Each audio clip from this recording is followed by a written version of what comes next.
Don't know if that worked. I've got fun little video clips in StreamYard now, so I thought I'd play one. Countdown to let down, I guess. All right, so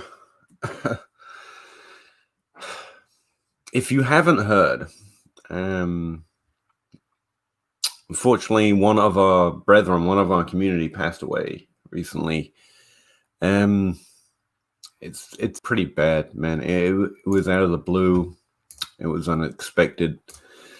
John Hogue's co-host, James the Brain, at _ James the Brain, passed away on the 19th. It was 2 days ago now, but it feels like yesterday because of my schedule, I guess. I don't really know what to say. I had spoken to James, I think, a few times, definitely online. I've been on John and James' podcast before, or at least StreamYarded with them once. I like both of them very much. It's incredibly upsetting, obviously, when someone passes away, but I don't want to come off as if I'm hurt or I'm affected. I mean, John was a very close friend of James's family. Obviously, the people who are hurting right now, so I'm not going to pretend like I have, I'm the one with the great loss here. I think we've all lost something with the loss of James.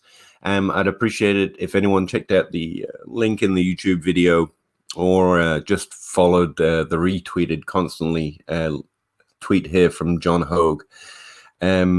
James' family has obviously got a lot of financial burdens suddenly thrust upon them in the midst of grief, which is always kind of the worst gut kick after something so terrible happens to you. So please check it out. Try and support if you can. I do know that Scott Fishbowl Avi makers were able to donate their money they raised for Scott Fishbowl, upwards of $4,000. I don't have money either, so I get it. I do know that my Patreon subscriptions total a full $200 a month flex at the moment, and when that comes in, I plan to send it over to James and James's family, rather. And that's that. It stinks. It's horrible. If anyone was foolish enough to think about donating money to me or paying for my subscription on Patreon, you know, that full mini firewall, just don't send it to James, his family. Send it through the link that John Hogue's posted. It's a PayPal link. Let me know and I'll give you whatever you want. Like literally. So if you can, if you're in a position to, even $1, even $2, even whatever, I greatly appreciate it. I hate to start out with that, but I don't want to forget it. I don't want to miss it. And I want it out there. I wish people telling me I'm big and respected translated into actually people paying attention or having some clout or some reach. I really don't think I do. It's just me and you two fellas watching this stream. And I get that, but however big your platform is, man, you two, if you could retweet this, if you could retweet anything about it, get it out to the 2 people that listen to you. I'd appreciate it because it's just horrible and it's terrible. And James was honestly a real good person. Like I say, I can't pretend to have been overly close with him, other than I consider everyone in the community my friend, which is a little weird of me, I know. So I'm not going to pretend that. I do know I spoke to him. He was amazing in my interactions with him. But everyone that I've heard from who had a closer relationship with him just can't say enough good things about him. And that's saying something in a world where we can only say, well, I don't know, me mostly can only say bad things about people. So, yeah, please do what you can or don't do what you can't, I guess, to try and help James and his family. All right. The subject of this stream, unfortunately, the grind keeps grinding. I myself, I think I might miss some time this week. Not to go from one tragedy to such trivial things, but I'm actually in a hell of a lot of tooth pain right now. Wednesday, literally I don't remember Wednesday. I got projections updates out somehow, but then I missed Thursday because I wasn't there doing my Wednesday work. I've been trying to get into the dentist, but they won't pick up the phone. I assume it's a COVID thing. But I'm going to have to go. And since I didn't get in today, which is my only free day, like I don't have to do a lot today for work, jobs, or fantasy football. It's going to be a day of the week that I normally use for this, at least, if not actual jobs and work. So I'm going to miss some time. So I'm going to try and grind out some week 2 stats now, try and get ahead of it as I can. And also sort of as an opportunity for the Monday stream to have some impetus. Now, if you have start sit questions or DFS questions, I'll try my best. But as everyone saw my DFS lineup last week, like I won $2. But pretty proud of that. It's a good turn up. I was in the green for that week for someone who puts in minimal effort. I'm pretty happy with that. I'm now posting a few head-to-heads just in case anyone wants to come take my money every week. We just play for $1. Again, we don't really have money to lose on DFS. But, you know, it's just a fun sweat. So, yeah, you can check those out. I'll be posting those out every week, at least 5. I guess I can spend $5 a week for you guys to feel like you're better than me. But yeah, if you can have DFS questions, at least my projections were hitting according to people that are good at DFS and use them to do good things this week. So pretty happy about that. Oh, sorry, I didn't have my comments section over here. Hey, Crossover. Deontay Johnson is a real deal. Yeah, he seems to be very good. Chase Claypool's been getting action. I mean, I hate to go through the Steelers can draft wide receivers narrative. I do get a sense they don't want to create another Antonio Brown, which is a weird thing to say since he's so great. But I think that's what Juju's problem is. Like, they don't just want to focus one guy as much as necessarily they could. But Deontay Johnson's real. What you got to realize is Deontay Johnson was a great play this week in DFS and in your lineups simply because of regression. He's getting a lot of volume, but it's lower value volume than Juju Smith-Schuster. I think we could see that through expected points or just ADOT, right? So Juju's definitely the one in fantasy, but where wide receiver production is up and down anyway. And Deontay Johnson's going to have a lot more solid floor, I guess you could say, and Juju Smith-Schuster is going to be the high scorer. But as we saw this week, Deontay Johnson, with all those targets, he's good. He can do a lot with them. But there's a very clear role split there, or I hate to say role split, but fantasy purpose split, I guess, where Juju it's kind of like DK and Lockett, right? Lockett, they've both got Russell Wilson, so it is slightly different.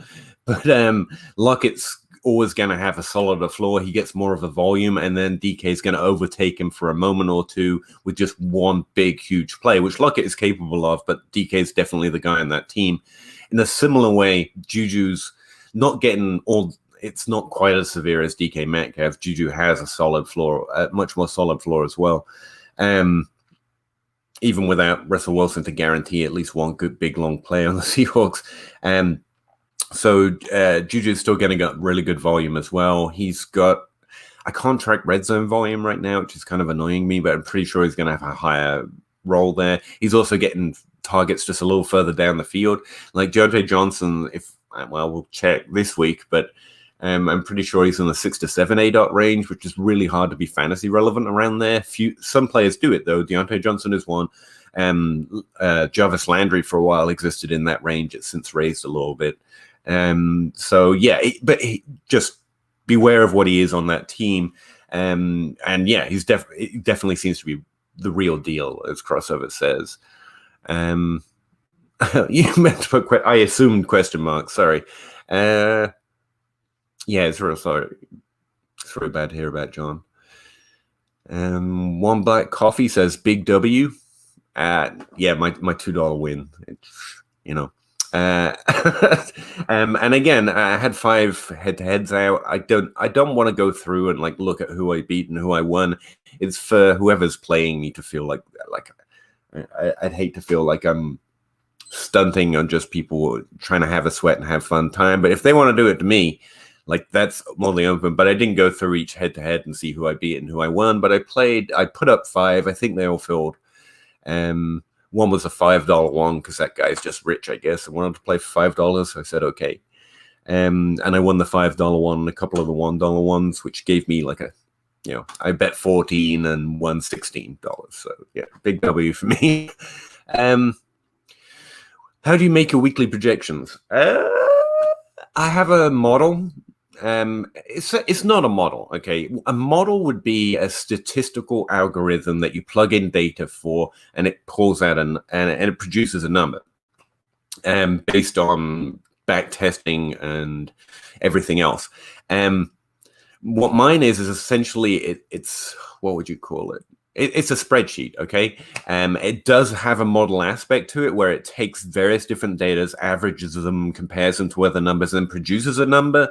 But my weekly projections specifically are very manual. I go through every week. I get advice from everyone who looks at the projections at Player Profiler and says your receiving touchdowns for running backs are just crap this week, Pete. Fix them because the game adjustments were too harsh or too good. And then after all, so there's a lot of manual work that goes into especially the weekly ones. So I hesitate to call it a model because it puts me in line with like Josh Hermsmeyer and all those real nerds that have got actual models spitting out numbers based on statistically predictive algorithms. Mine's more of a grind. That's why this is a grind. I feed it volume data and efficiency data, both for the team they're facing and how they've been performing over the last 5 weeks. It spits out a number, and then I go through and make sure all of it makes sense. To our narratives, what we know of players, I feed in regression much more than it accounts for regression in terms of, especially early on in the season, week to week. I could see Deontay Johnson's points regressing. My spreadsheet didn't necessarily, so I boosted his volume a little bit, for example. His efficiency, actually, because his efficiency was all down despite the fact he had a lot of targets in week one. So we can reasonably look at that and go, he's going to get a volume and do better than he did in week one on it, even though he was pretty good in week one as well. Just in terms of receiving efficiency, he wouldn't be as unlucky in the number that he caught. So it doesn't really account for that. I do. And I kind of like it that way. Like I'm trying to create a product to help with DFS, to create with lineups and go with Player Profiler's model, platform.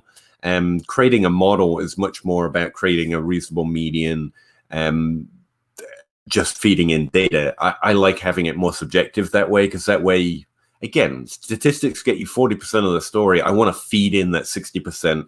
And essentially, I feed in the 60% from the Player Profiler perspective, which some people like, some people don't, but at least accurately represents what they think is going to happen, and uses that 40% we do have to kind of create reasonable medians and reasonable adjustments. And I know that all seems kind of ethereal. It's not an exact how-to. I have created a projection course before. No one really wants to pay for it because it takes a buttload of fucking work. Like, I actually get paid to teach by university, and I was charging nothing compared to that. It's just difficult to manage, and you need a series of videos and go through it. I've got all the tools you need to build your own are on my YouTube channel already. I'm happy to walk anyone through it, but it's a time suck. I've got videos out there if you want to watch them and slowly try to create your own. But also, I don't want to get locked into the idea of this is how you do it. How does it make sense to you? For example, Tanho from DLF found a great cheat, and I actually put up a version of it that anyone can download on Google Sheets, which is just you rank players, and then it looks up an average points projection for that rank in a week or in a season and gives you that. And he found it actually to be pretty good if you used consensus ranks, but you're always going to get the same projection for wide receiver 1, the same projection for wide receiver 4, running back 3. So it doesn't look like a projection engine, but it does at least give you reasonable expectation of points based on position rank. And that's the way he went about it, and he found a great deal of use in it. And it's a simple way of thinking about it, but it works, right? And another way of doing it would be to go entirely through Vegas lines. If a team scores this many points, how do these points normally distribute themselves over this particular team with these players? I've thought about that a lot, kind of a backtracking. I actually started creating a model on stream just before the season started, essentially trying to do that, where you take Vegas ranks and your expectation for how those players score points based on their history, and that wouldn't take as much manual adjustment as mine does, or manual looking over. So I started building that one. But I mean, you can create a projection system any way you want. I'm happy to help, but I don't want you to I want you to play with it. I want you to come up with your own. So that's also part of the difficult thing of how do I do it. I'm happy to tell you. I'll try and make another course at some point, but it won't be in season.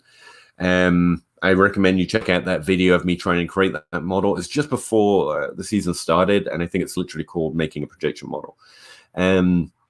Just as an idea of how to go about it. And again, the tools of the functions, the calculations, the literal things you type in to make a sheet do something. I have how-tos, like 3-minute videos on all of those on YouTube. So if you're ever wondering how to do something, like how do I create the average or whatever, then that's on there. As well as larger scale projects of here's me putting it into practice.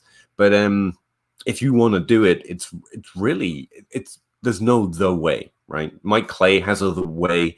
Tanho has the way, I have the way. And it's up to you, Mr. Connell LaPlante. Maybe you find a way that works a lot better for you and creates better projections. But I would encourage you to remember that most good projection models are going to come out similar ways. It's all about the subjectivity that you feed into it after that. Like seeing Deontay Johnson coming or seeing Benny Snell coming. And that's all on the person inputting information, right? So that's why some people are going to be better or worse on it, and why I rely heavily on everyone at Player Profiler to help me out, because I'm by no means the best at predicting the future, but I can create things in Excel, right, and do the grind of it, and that's what they use me for. So how do I do it? It's a lot of stuff. If you have any specific questions, I'll try and answer those too. Hopefully that describes what my process is. Literally, we're about to start my process for this week. In Monday's grind here, I'm going to start collecting data that I will then feed back into that spreadsheet. And then comes the second part of it where I go through it, see what's making sense and what's not. Today, I'm going to collect player data. I'll team data if I'm not knocked out by Novocaine at the dentist's office tomorrow. I have to update all player data after the APIs update after tonight's game goes off. Usually all the data is out by Wednesday, which is why I'm really worried about this week. Because if I miss tomorrow or I miss Wednesday by going to the dentist, like that's when it all takes place. It's like a wait, do it all now. And then you have, by Thursday, all has to be locked in. You've had to have updated projections twice already. Like it's a real do a week's work in one night kind of a situation, because it takes so long for the data to be collected and then put on the websites where I can get access to it and then update my projection model and then go through it all. So yeah, a lot of talking for a grind to be happening. Well, I'm getting questions, man. What do you want, Spaceman? And Connor's asking good ones. Am I crazy to think Odell might be a buy in redraft? No, I've been buying him for a while, and I know it looks rough to start off 2020. Like his week 1, he was terrible. That's the way the numbers say it. Like he got volume and just couldn't do anything with it. That's not good. But we know the player has talent, right? Week 2, he got a little bit of variance. I hope that's not the way he has to produce on the Browns, because that didn't look sustainable. But again, we saw something of an improvement and bounce back to what we would expect of him. And yeah, so he's still a buy for me right now because no one's really convinced he's still a good player. And that doesn't make sense to me. It's really rocky on the Browns right now. But hopefully they're finding their groove as the season progresses. Week 2 looked better than week 1. Baker Mayfield's finding his way to play in the NFL, hopefully. But yeah, he's still constantly getting volume. And that's my main signal. The play is still good. That's why he's getting volume. Jarvis Landry's been injured, but he's still getting more volume than wide receiver 5 because vacated targets don't exist. So the players are still good, and if their value is outside the top 12 in Dynasty, they are buys. That's where I'm at. All right, a grind. All right, fine. Screw you, Spaceman. Let me try and enlarge this a little bit.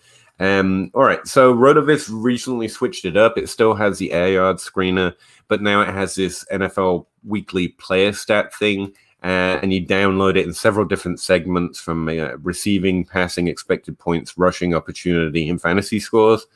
And what I did to try and keep up with Spaceman is create a spreadsheet that literally takes all those downloads and then divides it into season long and divides it into weekly. I don't know why I'm collecting it on a weekly basis as well. It's just kind of I can, and maybe it'll be useful at some point. So I'm creating a weekly history of 2020 as well. And the way this tool is set up, this new one on RotoViz. Where is it? I can actually go back and I can create a weekly history of 2019 all the way to 2012, 2009. So this might be the key to creating my weekly database, which I've been trying to do. Now that tends to be far too large to fit into an Excel file and have it function properly, but I don't care. I love pushing the extent of what Excel can do for me. And while I was there, I thought, why not? Now, the only difficulty is in this NFL player statistical summary tool is that I have to adjust it for the week that I want, because I have to download the information weekly so it can split it apart between season summary stats, which is what I've been posting on Google Sheets, and I'll update once I get done here, and weekly stats, which is, I don't know if I have a use for it yet, but like I said, I could do it, so I did. So what I'm going to do is go, say I want stats from week 2 to the end of the season in the receiving category, because that's my first one. And then download the spreadsheet, and hopefully I've got it set up well enough now that I can just gonna go get my music, sorry. I can just paste it in, and all I have to do is tell it what week it's from, and then it should update automatically, and that's going to save me a lot of time. So if I go to receiving tab, post in the new, see, it creates column IDs for me using the name and the week and everything else. All I have to do is tell it what week it is. And hopefully, yeah, that should work. If we go to weekly now and look at like AJ Green,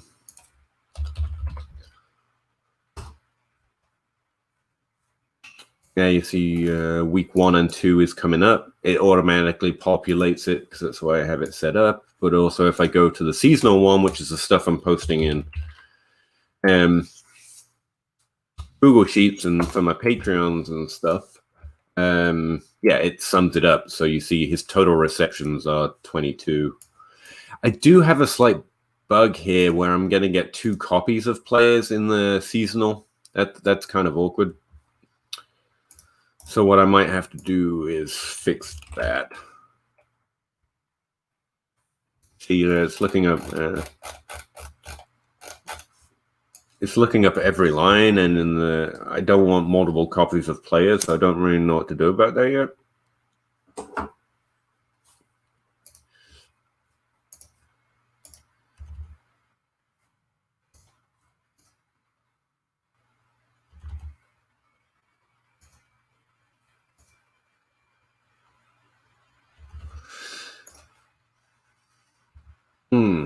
What I might have to do is manually create a list of players. Or maybe I should just not collect it weekly. I don't know. What do you think?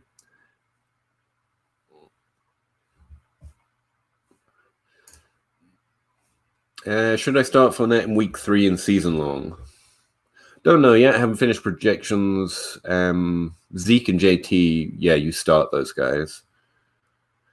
Fournette's a really good 3. Yeah. Again, I haven't really looked at what he did in week 2 yet, but I would imagine he's going to be a good flex option. Depends what your other options are.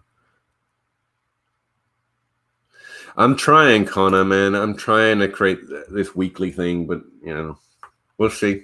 I have one. I've been slowly working on one that threatens to break Excel every time I open it at this point. But this would be a lot easier way of, if it just automatically populates, that'd be awesome, you know? So I think what I have to do here before I get into it is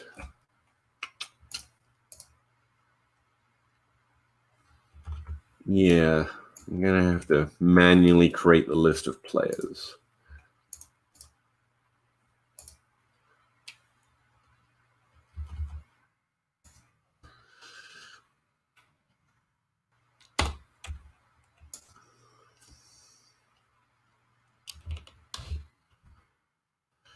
I'm using the team and the position just to create kind of a unique ID, you know, multiple Michael Thomases and stuff like that.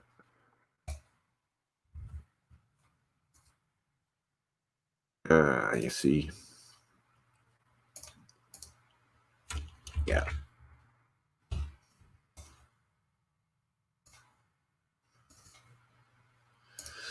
Yeah, for the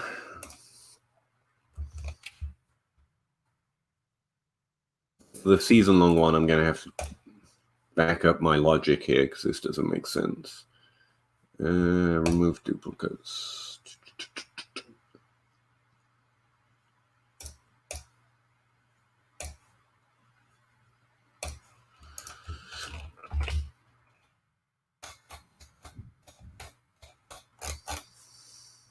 Okay, yeah, this is all a little fucked now. Whoops.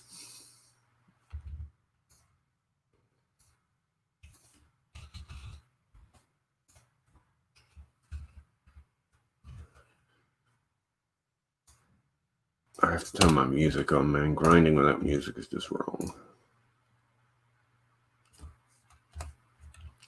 Okay.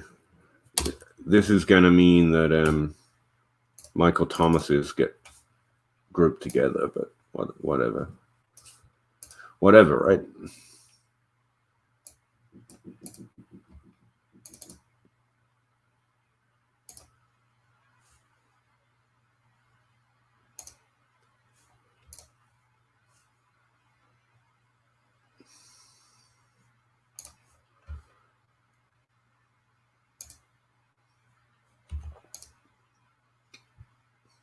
I'm looking up in column E with the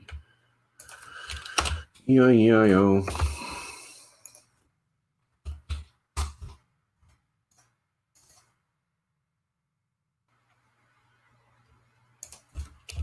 Actually, we can just do that. Yeah, I'm going to have to manually input the names if I want to collect a weekly database as well. So I'm just going to remind myself of that by making it yellow.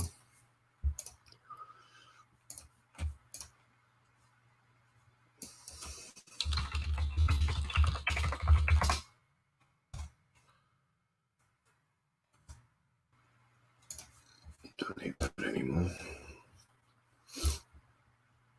All right, well, that should do it.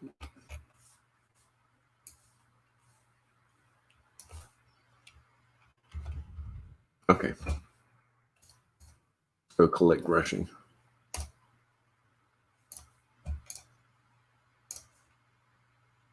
Week 2. Yeah, thank you. Move this out of the way so I don't have to keep changing tabs. Connor, yeah, I can create duplicates, but the idea generally with something like this is to try and create it as automatic as possible. Because especially if I'm trying to do weekly over multiple seasons, if you plan to manually take out or add in every player, you can imagine how that spirals out of control to a point where it takes a week to actually do it. So where I actually started off trying to create my market share database, all the player names were manual. And you can do it that way, but it's troublesome. And you were already spending a lot of time trying to collect this data and populate it. And it took me a year to fix my name database when I first started creating that market share database, literally a year of working on it every day. I would advise, especially to start out a sheet, like you spend more time figuring out how to look information from the data you're getting than you do actually populating it, because getting that right at the start, it saves you a lot of time. But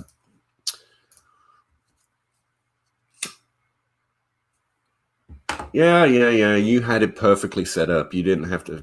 Yeah, I get it, Spaceman. You're perfect. Whatever. Did I download brushing?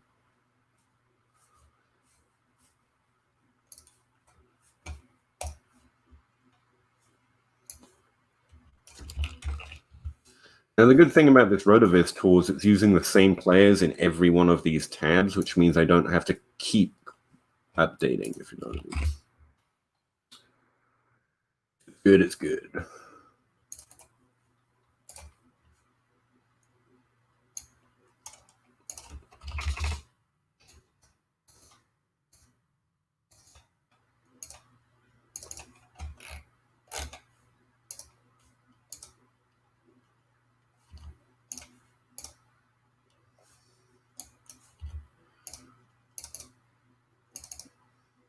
There we go. So now, hopefully, that's all working. Under expected points.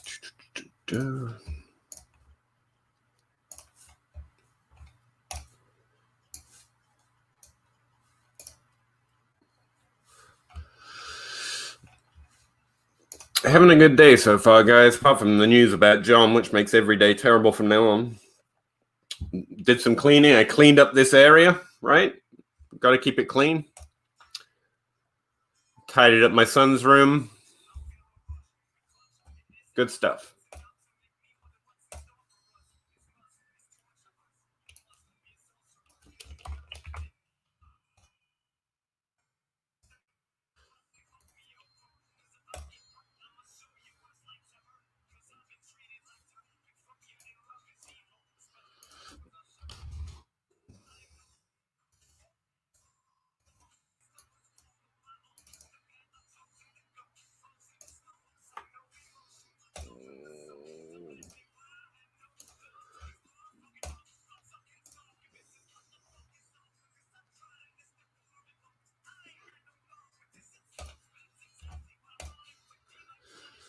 Ugh.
Sorry, I've got my music volume at lonely grinding status.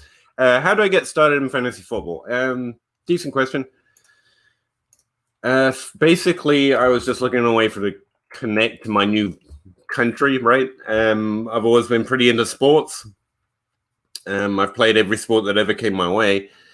And I was really missing that community. I was really missing a way to engage with people as well. Because even when outside of sport, you get to play on a team, you get to meet people, stuff like that. And after you leave college, team opportunities kind of stop, right? No one's asking you to sign up for their team anymore. So I was just poking around for stuff like that. I actually ended up on a woodworking and knife forum, essentially, because I was just interested in the history and the design. I really like stuff like that. But anyway, I was creating stuff and handling knives, putting handles on knives, not playing with them. With story, but they also started a fantasy football league in order to try and raise money for something. And eventually they needed someone because they couldn't get to 10 players. And so they asked me. I was like, sure, I had no idea what that is, but I like sport. I never played fantasy before. And so I joined up. It was just a redraft league. I say just, but, redraft's legitimate on ESPN. I really enjoyed it. I did pretty well. I did okay. Got to the playoffs at least. I think I got to the game before the final. Kind of got hooked from it, and I just started looking for more, frankly. I wanted to do better the next season. What tab am I on? Fantasy. Okay, that makes sense. And it just kind of built from there. As I was playing with them, I realized I wanted to do more of it. I heard about a thing because I started listening to podcasts. I heard about a thing called Dynasty. And I was interested in having a team that I didn't have to keep having to redraft. And it just kind of built from there. That's a long-winded version of the story. Long and short, I guess. It helped me find a community again in a place where I didn't know anyone or know anything. And as I started collecting data, because that's the way my mind went with it, and then I found Twitter, because someone said you have to be on Twitter if you want to take it seriously. I found a whole lot of people that were interested, and I was like, hey, I'm collecting a lot of that stuff because I was interested. And I found like all the smart guys telling you what you should be looking at and what you should be collecting. And so I got a little better at it. And then I got interested in rookies because of 2014. Like I got a lot of great players in 2014 cheaper because no one expected rookies to produce. I was like, this is weird. So I started collecting data, and then I found out about market share, started collecting market share data. And that's when Twitter really started becoming a thing for me because I realized you can't find it anywhere. It's a really easy calculation. It's just a percentage. But like no one lists it that way except for like behind paywalls, and I was doing it anyway, so I just started making a database and sharing it with people. And that's and now I'm here. Like now it's my life. for no money or anything like that. It's just still that community, man. I enjoy having friends, a way to engage in sport. Everything else. Okay, this should be done. That was all the tabs.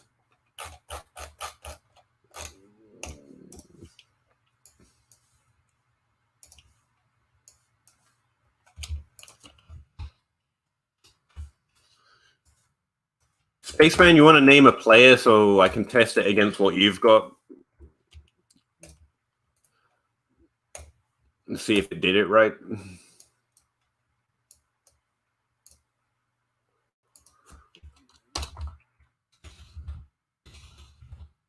Because this doing it weekly thing, it could really throw a monkey wrench into the works, to be honest. I'm being a little risky.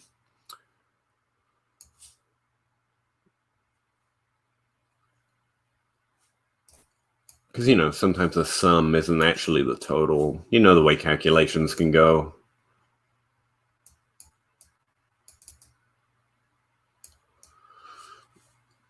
Man, that was quick. That was quicker than even I expected. And I did it while talking. Man, I got skills, right?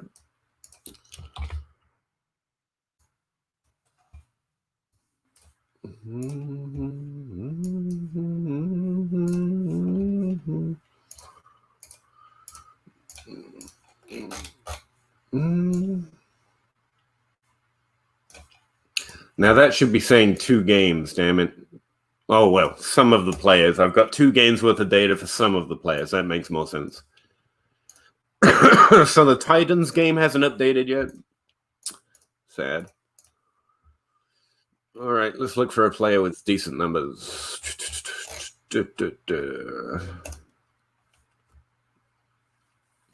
Sanders is getting listed as having 2 games. That's weird.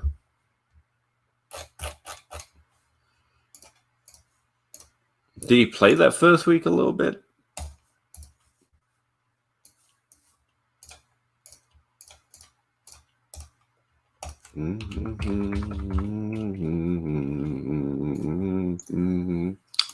Nope.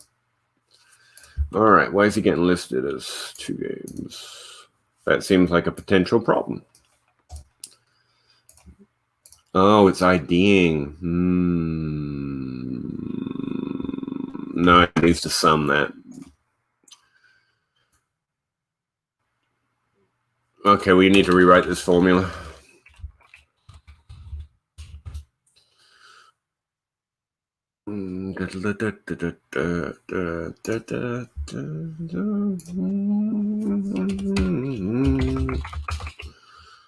Not match.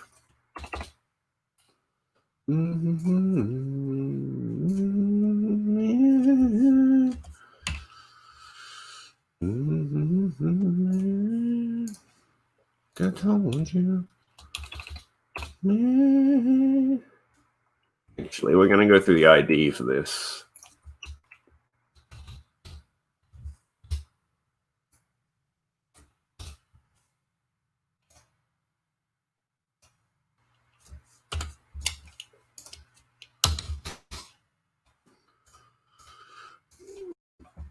In fact, they're all going to have to be some.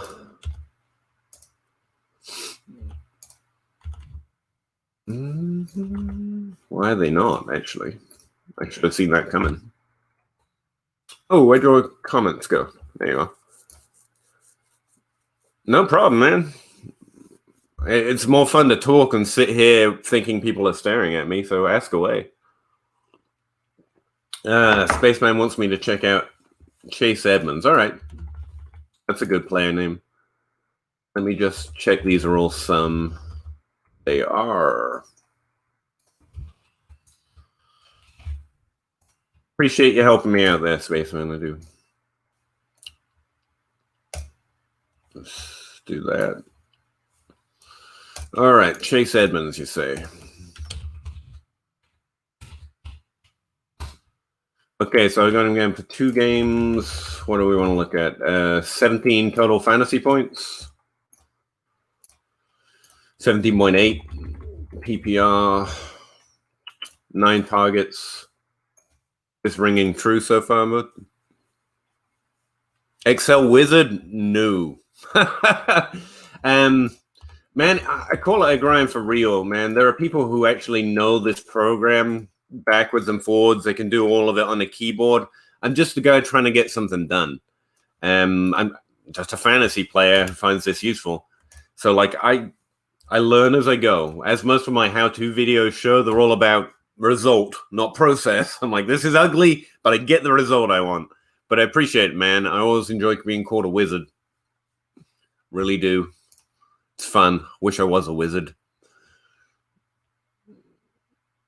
The Tennessee game has updated? Damn it. Okay, so the fantasy points are sounding right. I've got them at 17.8, but that might be... Yeah, you've got it. Yeah, same thing. Okay.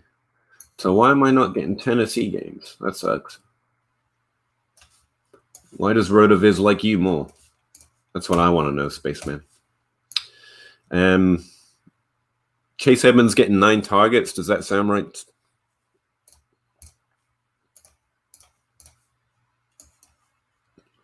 Let me check out Tennessee. Oh, yeah, I got Tennessee data.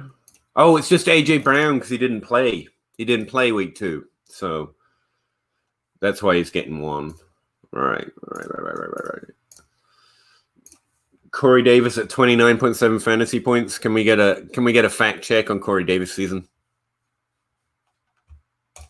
Yeah, I caught up with you. I'm slow, but I get there, man. 9 targets. Awesome. It's working. Great.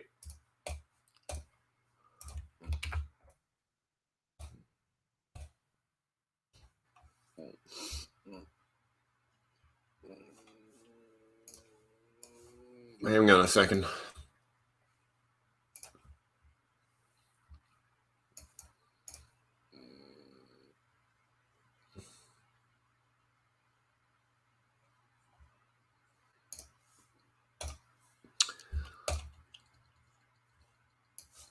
All right.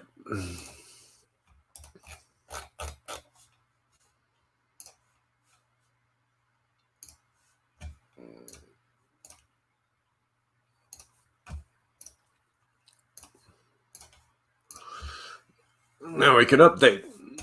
That was immensely quick. I'm very proud of myself right now. It's Corey Davis season. Thank you. Oh my God! I really thought with AJ Brown out, I really thought that would hurt the team enough. Corey Davis was going to struggle and just end my fun, but it did not, man. It did not. Because I mean it. I do try and apply the same logic, and AJ Brown is good. Okay, that helps the team. That helps Corey Davis. He was getting a very specific role that week 1, slant routes across the middle of the field, which is being opened up by AJ Brown. I do think if AJ Brown can't get healthy, I think that's a bad thing for the team. But Jono Smith and Corey Davis can help each other out too, so maybe not as bad as it could be. Oh no, this is weekly projections. That's not what I wanted. Oh, I'm updating so many sheets at this point. And I think people only look at one or two, but I keep updating them anyway.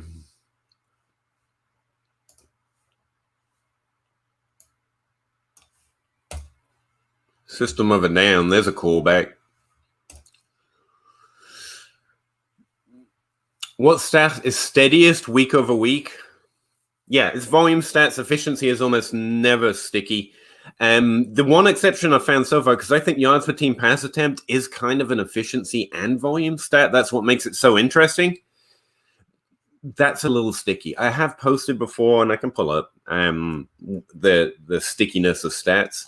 Weekly, they're always worse. You're always going to be looking at target share, volume stats being the best. Percentage stats in volume, even better. So target percentage, better than targets. And the reason everyone loves air yards isn't just because they're new and fancy and everyone like kind of likes Josh Hernsmeyer or loves him, depending on who you are. That's part of it, but it's also because air yards are fucking fantastic, weekly and yearly. So it's going to be Whopper or market share of air yards. Those things are the best week over week. That's Deontay Johnson this week. Pretty confident he was going to keep up that volume. Now, a whole bunch of players dropped down to zero, like Will Fuller, you know? So weekly volatility is a bitch, but it's a thing you bet on if you're just going to bet on one thing.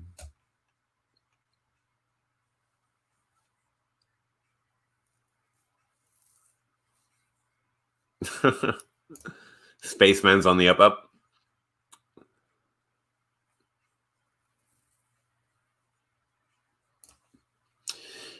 This is a good thought. Definitely a good way to start. Weekly projections should start through volume. Then you take some sort of reasonable average, either for the player or the position or whatever, and then you adjust a little bit, not a lot, but by matchup. Matchup stats are the only way to account for weekly variance, and they suck.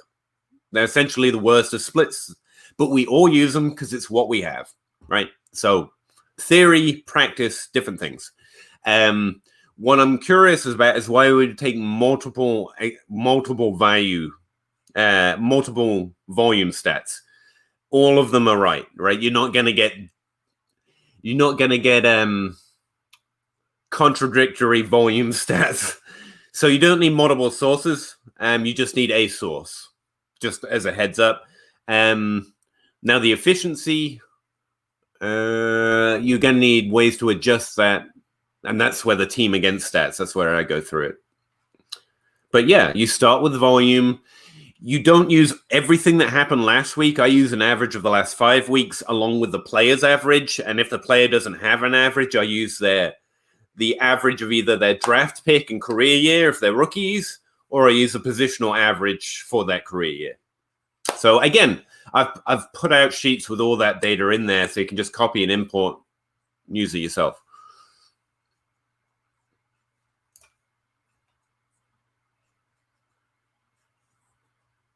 Yeah, that's where you're going. Like that's why Tanho's using Connor using consensus ranks and looking up the average PPR points for that rank. That's why it was solid. You're looking for a median projection based on consensus, and then you're looking for where, and that's where mine are all different because I'm inserting a perspective from the consensus. Where is the consensus right or wrong? And that's where it starts being a model for me. Crossover just knows his Spaceman. 2020 stats is what I want. This one. Don't need this now. Don't need this now. Don't need this now. Or this now. Or this now.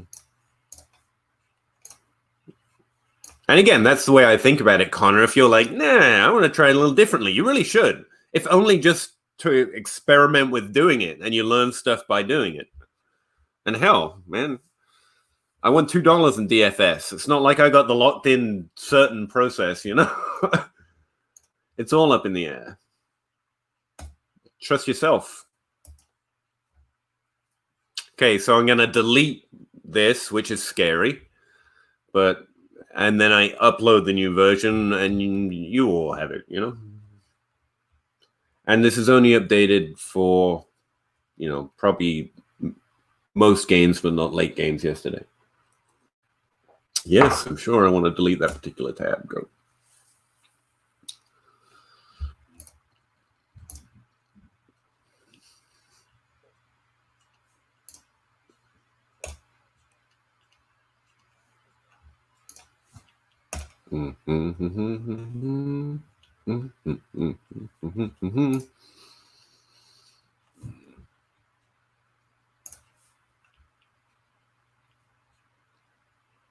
Get the mini player. Okay, sure. I also have to update this team tab here, I just realized, before I get to a team against stats. I think that team tab is going to be interesting this year. With everything going on, it's good to track what the overall usage is, you know?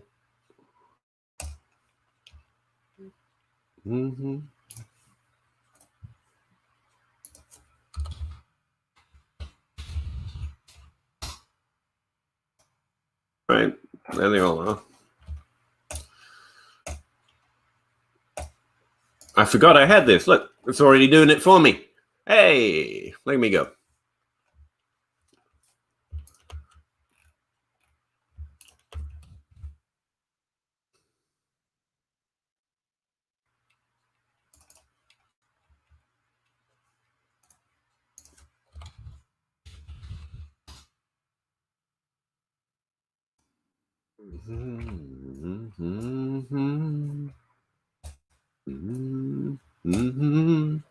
Love for me. Ah, come on. Give me a filter.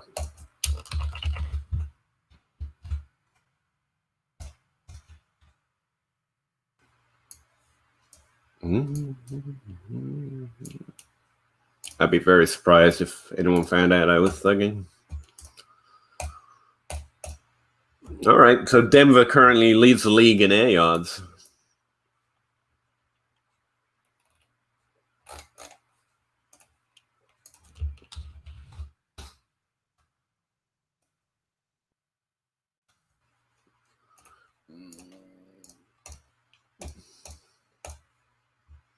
Gets really awkward uploading this. I have to make multiple copies of everything.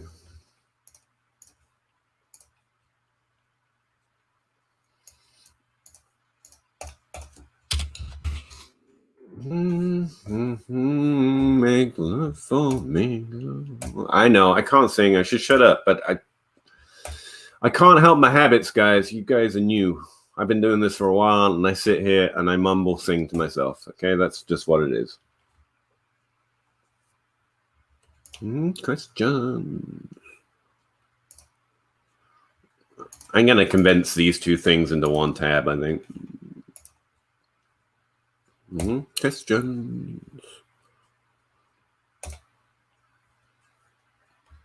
Spaceman and crossover of friends. That's good. It warms my heart to know that.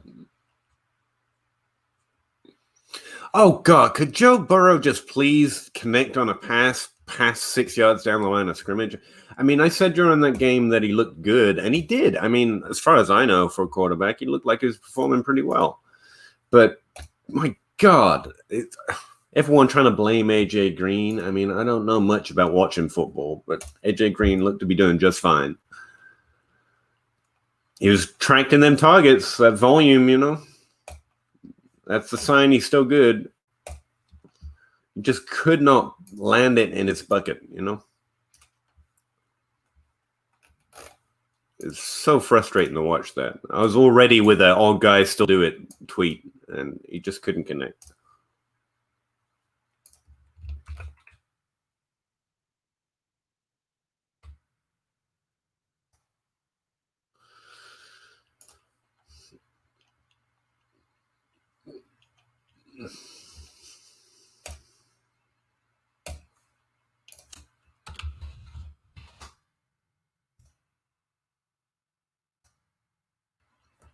Should I delete the tabs I haven't updated? I mean, they're not updated. I guess not.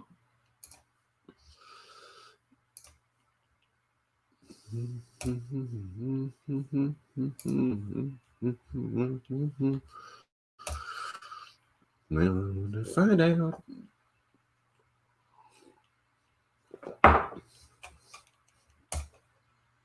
One man nerd mosh pit over here.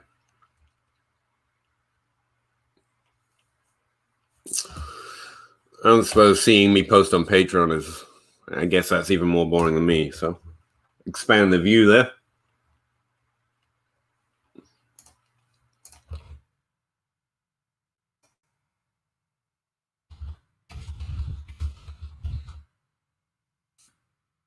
Hello?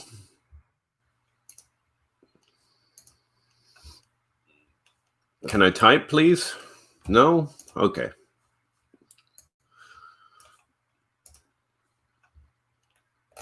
Export? What's this for?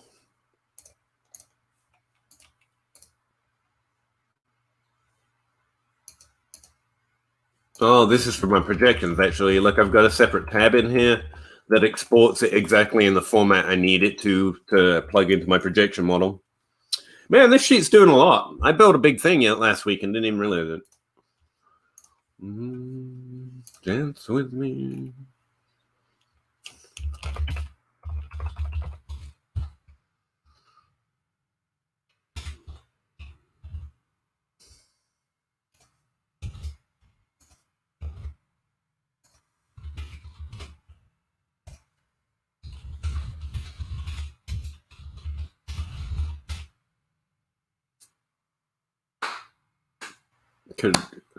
This is like typing on an old DOS Windows machine. You type, you wait to see it, you know?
Just check I have the right number of spelling mistakes, sir.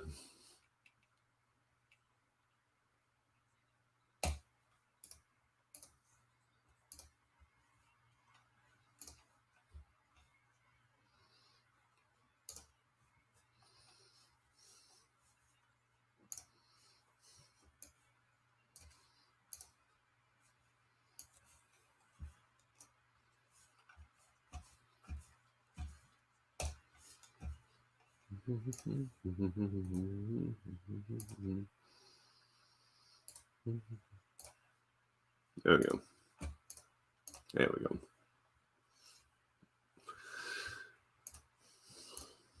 All right, I don't need to object the projections yet. This is no point until I get all the data. But if you guys are happy to keep grinding, I can do a little team against stat updating. A little bit of team events, maybe.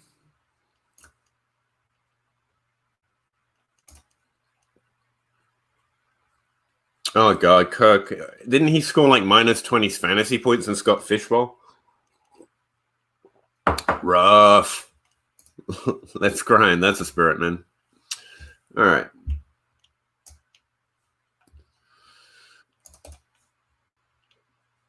Now, I tried to combine team against and adjusted target share sheets last week, And as you can see from the note here, apparently I forgot to make something internal. It's trying to export from a sheet that doesn't exist anymore. So yeah, I got to figure that out today. I don't know which one it is though.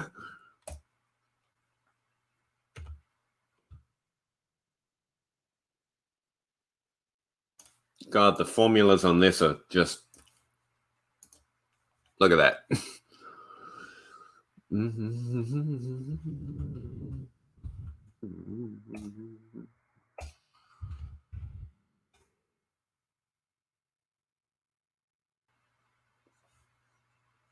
That's here, look. That's got to be it. No, that's not it. All right, I don't even know. Okay, for this sheet, we need 4 for 4.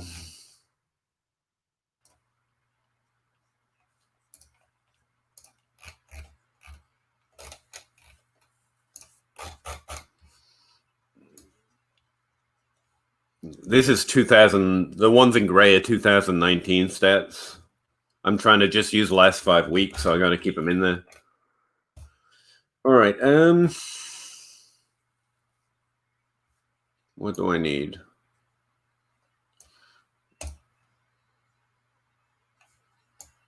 Oh, look, I need Rotoviz stats too for this. Wow. This is involved at this point, you know?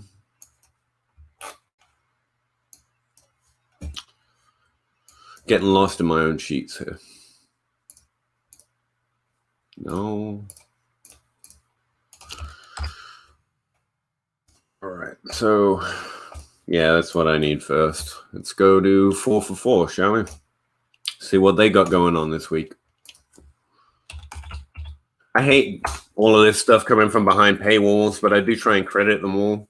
And I hate that I get paywall data now, but hey, you Patreons all helping me do this shit, all right? I appreciate it. Otherwise, I'd be scraping Pro Football Reference by my hands still.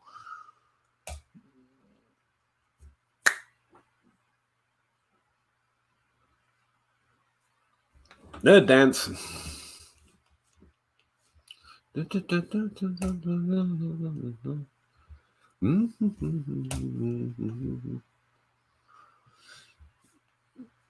All right, so this is a little awkward, but I have to put it in the right format. I have it tracking backwards, so I have to reformat everything. See? It's got to have week 1 over here, and it's weird. 1, 2, 3. Okay.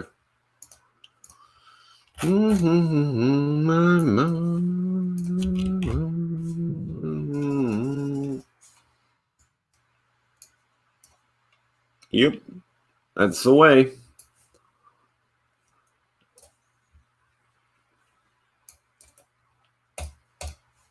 Uh, 16 weeks. Does that sound right? Yep.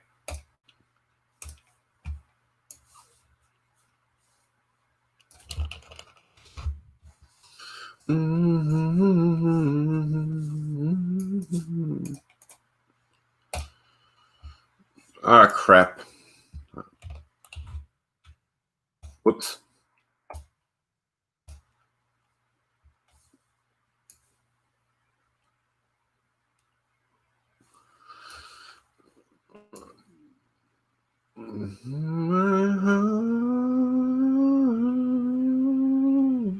And then, see, the reason I do that is because I got this rest of the sheet formatted, so it automatically calculates target share and shit. And then my other sheets can look it up from this tab. I also need PPR points from 4 for 4. I just like between 4 for 4 and Rotoviz, sometimes I just prefer the way their sheets are populated, so it's easy to build something around them, you know? And for this team against stat, you really can't beat 4 for 4 because it lines up the weeks really neat.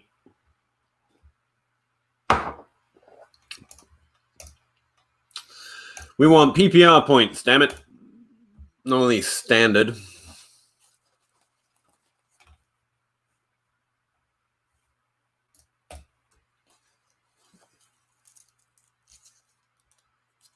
God, my teeth. I'm sitting here trying to distract myself, guys, man, but I feel like climbing the wall. My wife's paranoid I'm going to get an infection and die while I'm down here. No, why is it that men don't take their health seriously enough and women take it too seriously? Or maybe not women, but partners. There's always one that doesn't take it seriously enough and the other one that seems to like try to compensate for that by caring a lot more about the other person's health than they do. Is that just me, or I seem to see it a lot?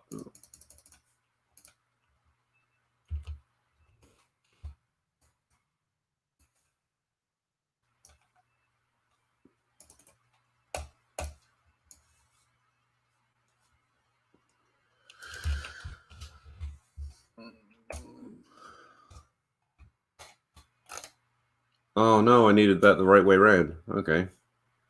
That's weird.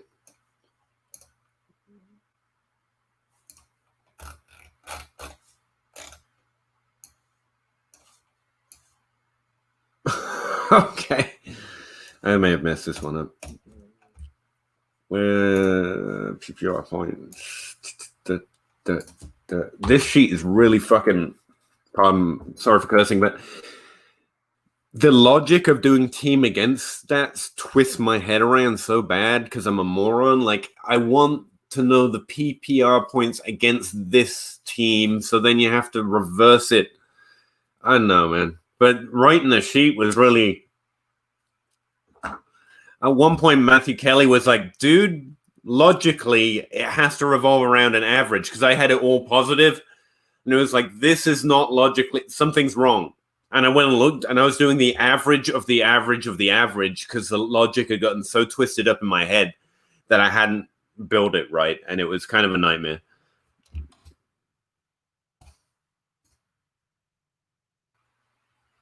So it's looking it up in U.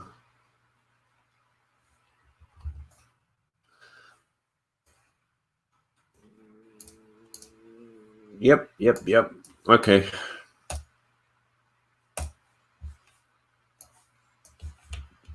We're going to have to change this around.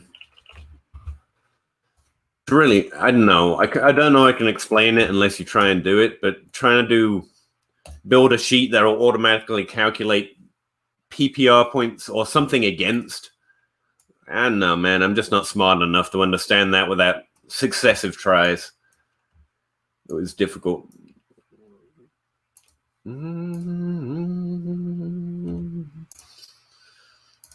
I don't want to be. I don't want to be. I don't want to be. I don't want to. I don't want to be. I don't want to be. I don't want to be.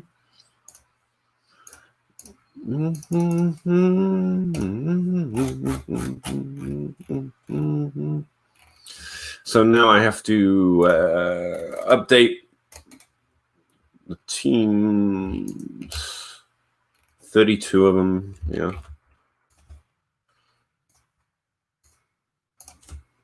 Week 2, though.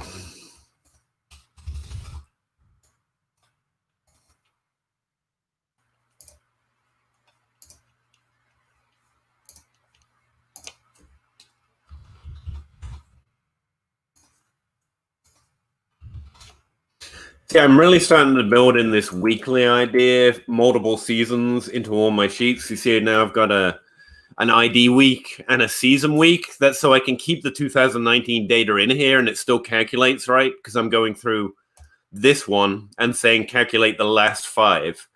So, week 2 of 2020 is week 18, technically, in the whole data set. If that makes sense to you. Probably not, right? And this should look up.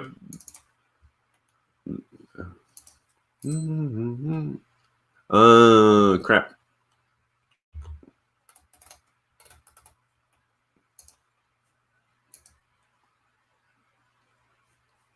Oh, crap.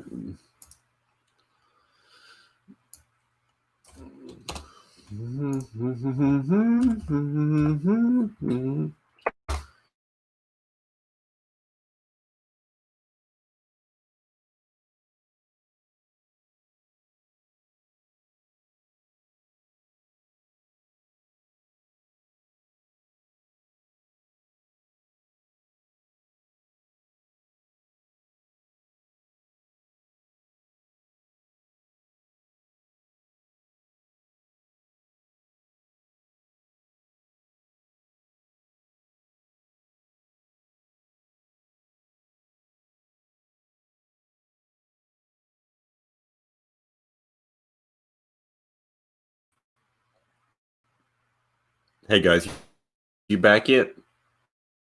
I think I lost you because I asked my sheet to do something complicated. It stressed my processor out, which stresses everything else it's trying to do, and now I'm lagging.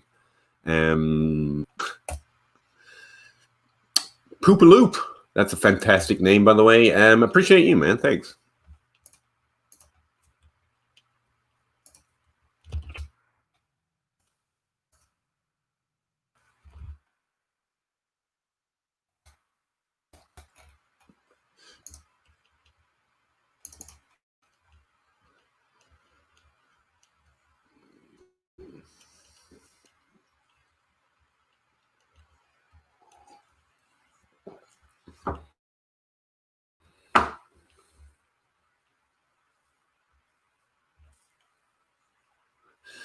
This is a fantastic question. One Black Coffee, also a great name. How are you all better at names than me? Give me a second. Let this stream kind of settle into non-lagging mode, and I'll try and answer that a little bit.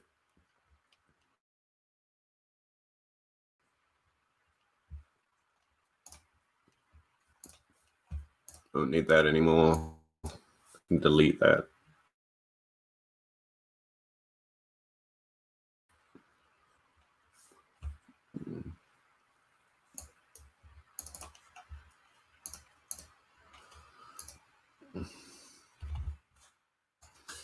All right.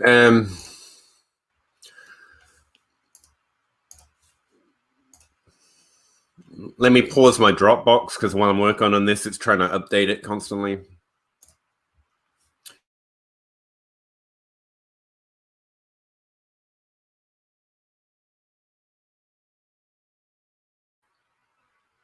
I'm gonna pause the music and try and settle the stream down a little bit.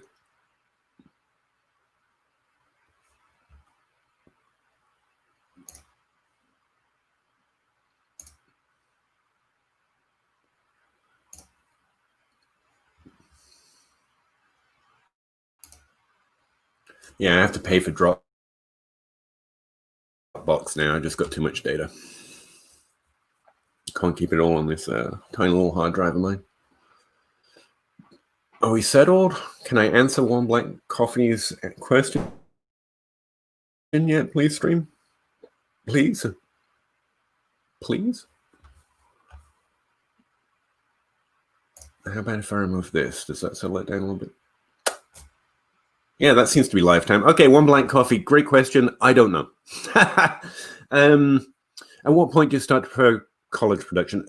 Essentially, you should be making adjustments immediately. Look, the way I went about trying to find an answer for this is to look how predictive NFL stats are as they progress in the NFL versus college stats. And pretty much immediately, they're twice as predictive as anything we get from college. And that's why I keep not hedging, but fully trying to give you good information while having my own biases at the same time on Terry McLaurin and DJ Chark. Keelan Cole is back, by the way, baby.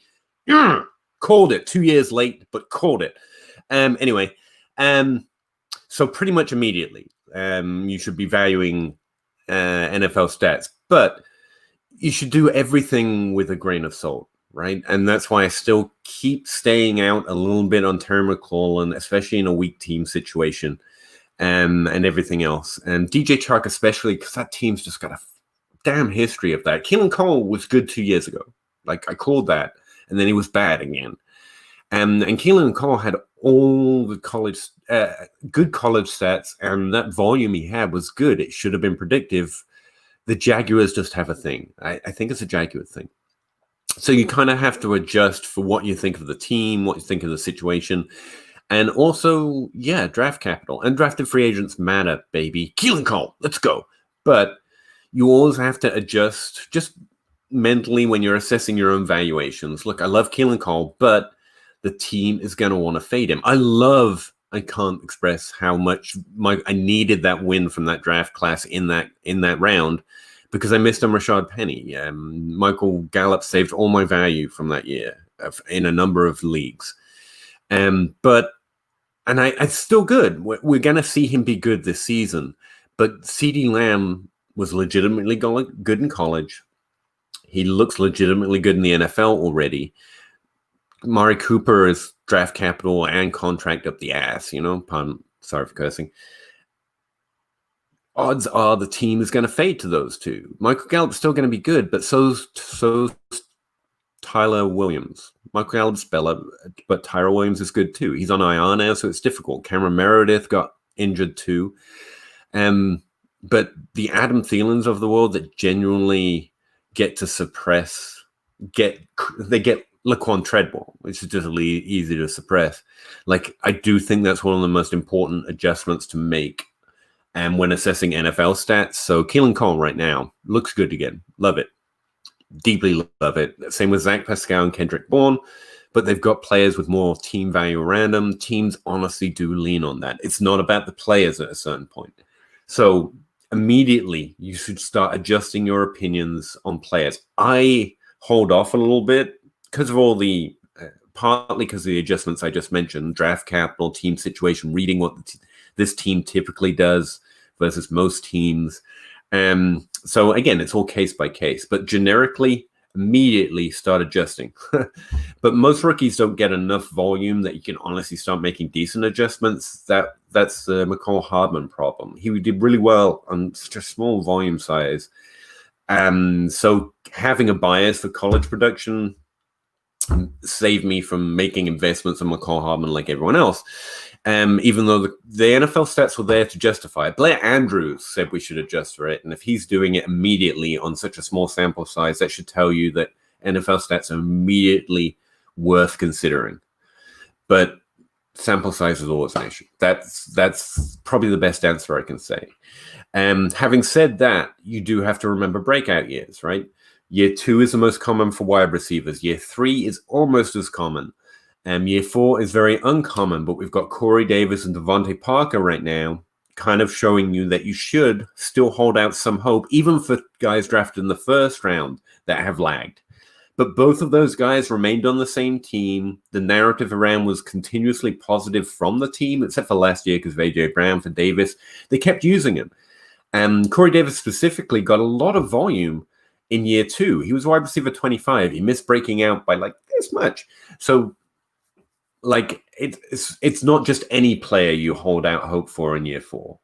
Running backs, by year 2, if you're not seeing anything, like Derrick Henry is so freaking rare. It's a lot rarer. It's as rare as the year 4 breakout for wide receivers with 4th round draft capital. So immediately start adjusting for their college production. Consider volume, consider draft capital, and then consider overall sample size based on what they're doing with the team. And you can start feeding into some of that narrative. How much have they done? Are the team still believing in them? So it's case by case, but it's always worth immediately considering it. All right, that was a good question, so I wanted to stop everything so I can answer it. But yeah, back to the grind.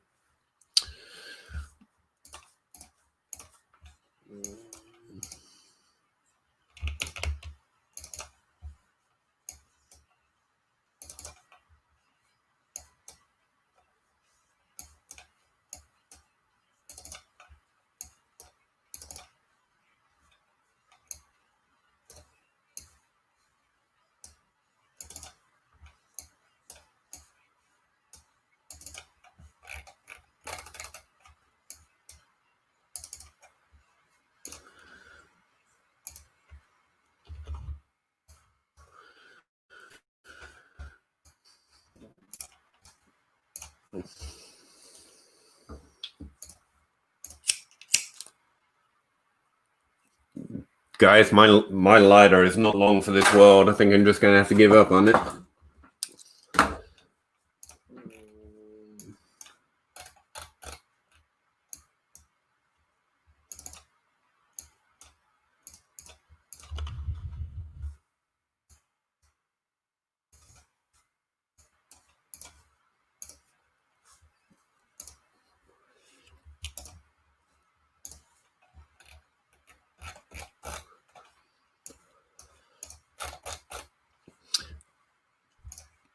I'm not the GOAT, man. Seriously. I really appreciate you saying so. I'm just trying to keep up enough that I don't completely stink. I think the more I get into this, the more I think I'm just trying to find you the base level, right? Then you, somewhere, just an average guy having fun playing fantasy can understand the basics, and then you go comprehend Rich Harbaugh, you know, or Evan Silver, and all of that context and all of that, those minds working. Like, I generally think I made a lot of mistakes because I didn't have the basics really fully assumed. And so you're trying to understand what those guys are doing, and without knowing the backdrop that they're focusing on, they say everything knowing all of this already. And I think sometimes they forget you don't know that they don't mean that without context. So I'm just trying to get the context down, and then you can understand what, you know, JJ Zacharyson and Rich Harbaugh is amazing, Blair Andrews, and you can know the context that they can't possibly say it all every time they give a take, right? So we have to know it, and yeah. Does anyone want me to talk through what this sheet is doing? So I honestly don't know if I can describe it all. I forget.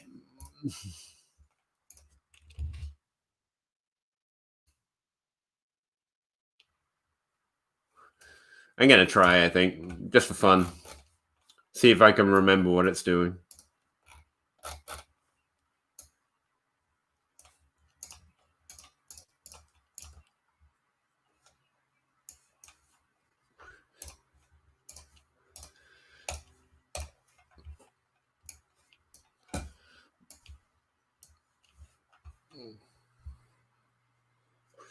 All right, One Black Coffee. You ask, I do it, man. I mean, I'm a man of the One Black Coffee, frankly.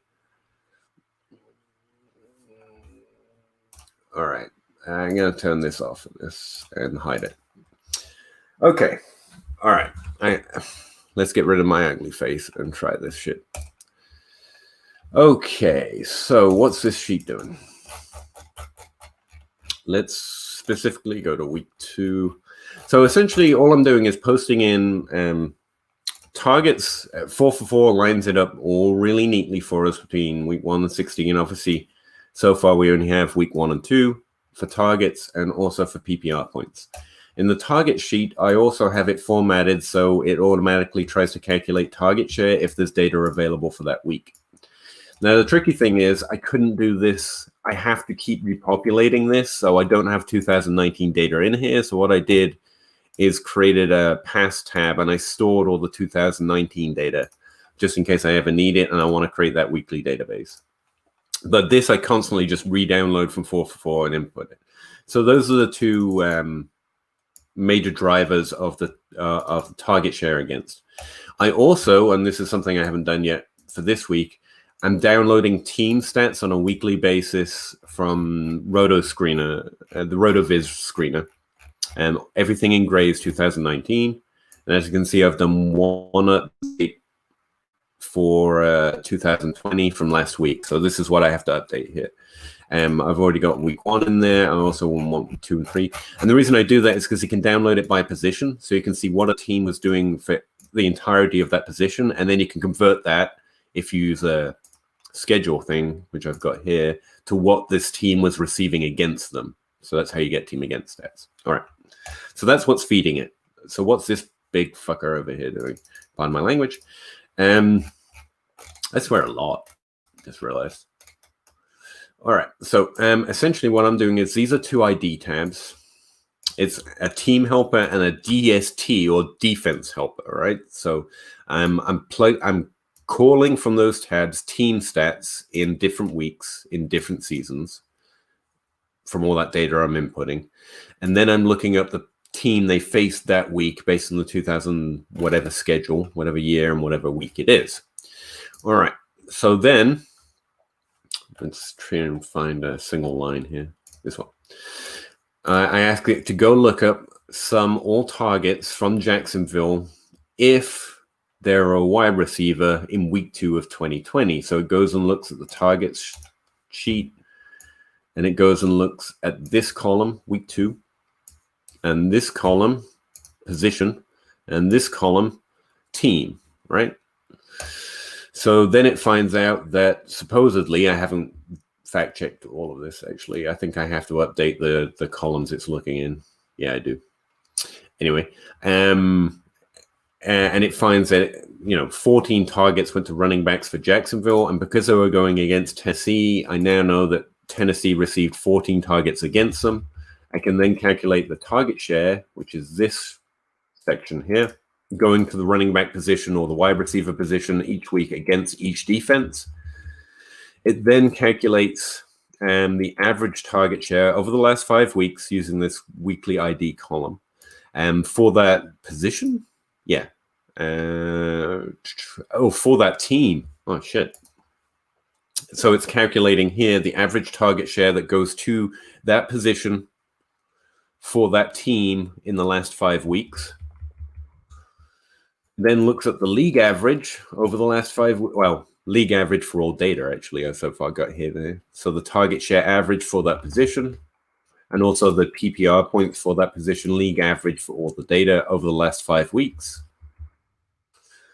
And that's importantly, because I forgot to put this in, last 5 weeks from this week. And that way it's not assuming data from the future. That was something I missed the first time I found it. All right. Then it's looking at the average target share against this defense over the last 5 weeks.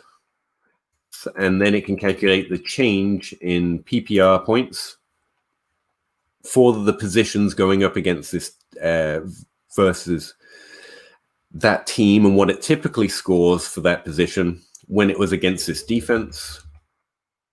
You know what I mean? I'm already getting lost. Team average for the position in fantasy points, yeah. And then it does the same for fantasy points against that defense.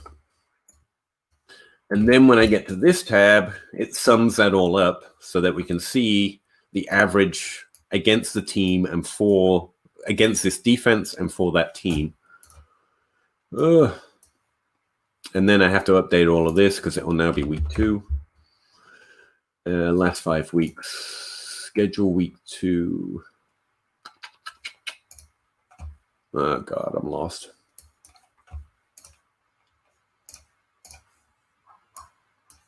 Okay, yeah. So it's going to look at the schedule for week 3, so it knows which defenses they're going up against next week, but it's going to look up stats from week 2 back 5 weeks, if I'm not mistaken. All right. Yeah, that's a brief rundown for it. Now, the problem is, because of the way I like 4.4 does it, is I've got to continuously shift these columns, I just realized.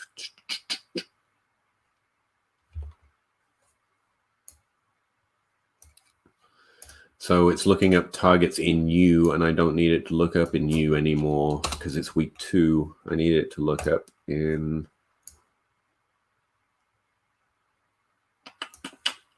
T. Yeah, there you go.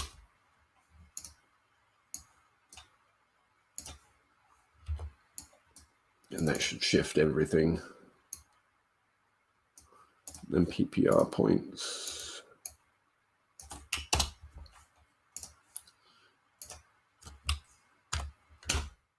There's a little bit of manual there too. Which again, if I forget to do, means the whole thing goes cockeyed, but can you do? That's looking up just from this sheet, so I don't need to move any columns.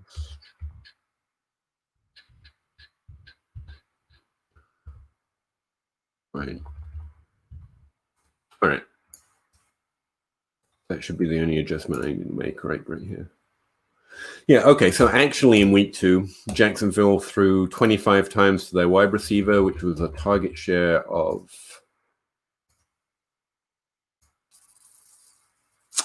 56% went to the wide receiver position against Tennessee this week. That sounds right, doesn't it? Tennessee and Jacksonville played together. Anyway, the average for the team is about 65%, so they actually saw a drop in target share of 9% to the wide receiver position while facing Tennessee. And they actually focused their tight end position more. And that's why I do the average of the last 5 weeks, because that could just be this particular week Jacksonville game plan, the tight ends. So I use the average so that you can see over the last 5 weeks, is that a common thing that happens against Tennessee or not? And that's what the sheet I post over here tries to do. All right. How's that for an explanation? That makes sense? Okay. I'm going to go update RotoViz now, I guess.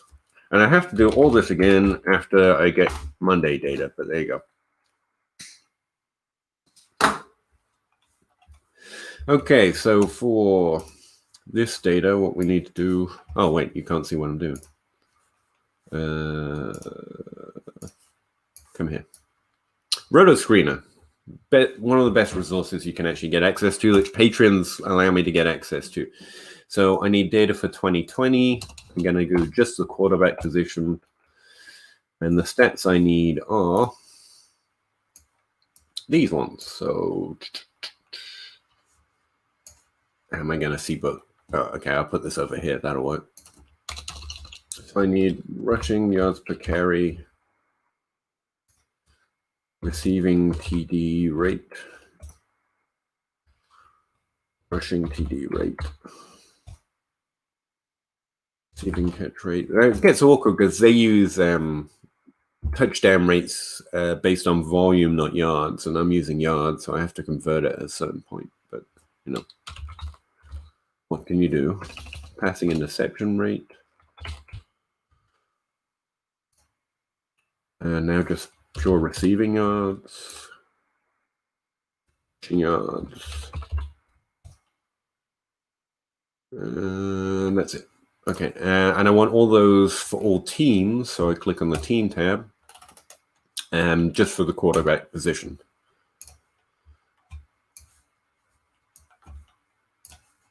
So you can see I did that for week 1, and then I do it for all 4 skill positions.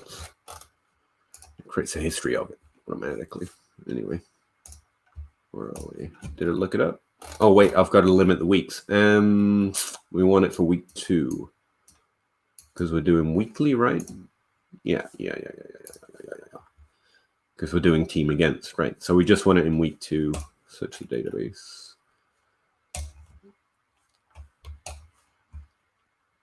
All right, now we've got that. Now, RotoViz automatically adds in this N+1 thing, but we don't need that. So delete that for this particular sheet. All right, now I got to make sure I got all my columns in here.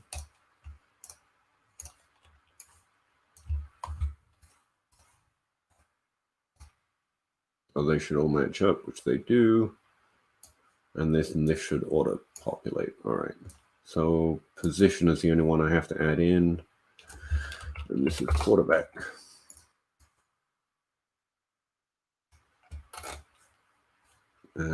ID week. Oh, interesting. ID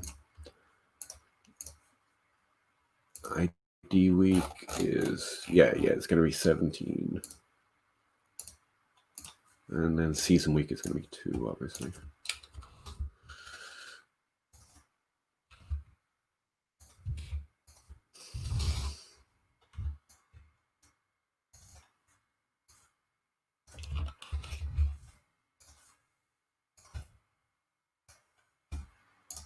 And we look at who they were facing.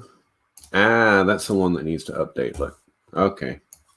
This is the one that's asking to import from another sheet, and we don't need it to do that. Or rather, we don't want it to do that. You would find it eventually. All right. So, nope. No. Index schedule. We want to know who they were facing. Column.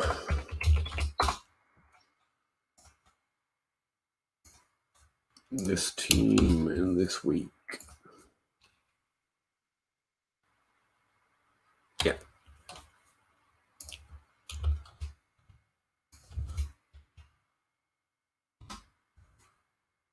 Now let's face the Rams week 1, apparently.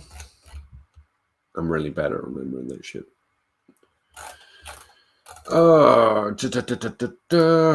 Apparently Jacksonville needs to be. How do I have it set up over here? Jax. Okay. That's fine. That's fine. We can deal with that.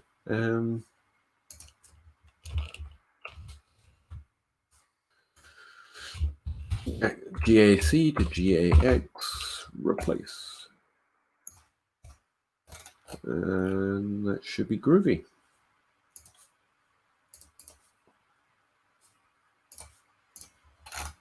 Yeah. All right. Now we have to do it for all the other skill positions.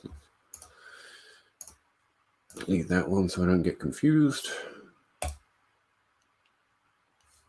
All right. Rotovers. We've got it for quarterbacks. Don't we need it for running backs? Search. Week 2. Yes. Did that update? Yeah. All right.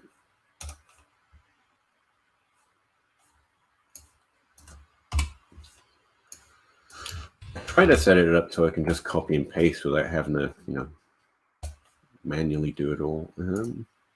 Yeah, that's 17. I need some running backs now.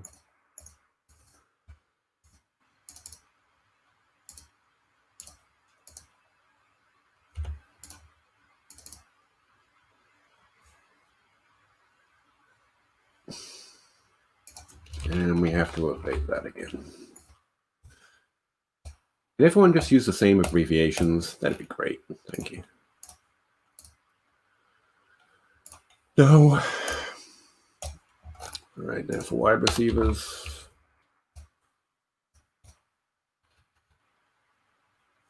Download. Start to see how my hard drive fills up quick. I got a fairly big hard drive too. That's what she said.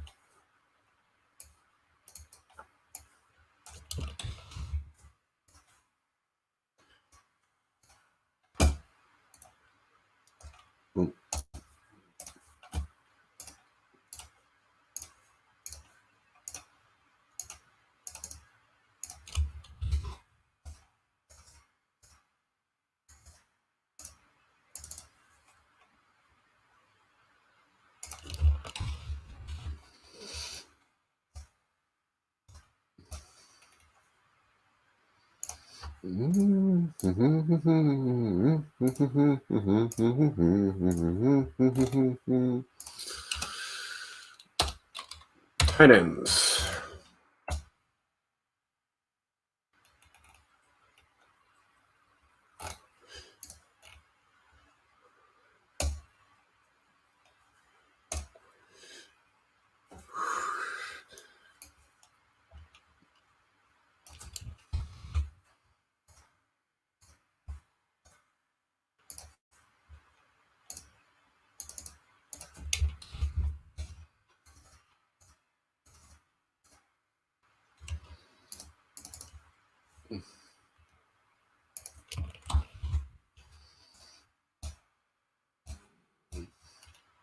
All right.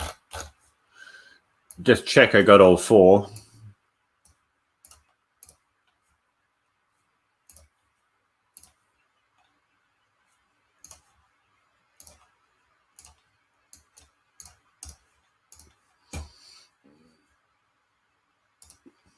Yep.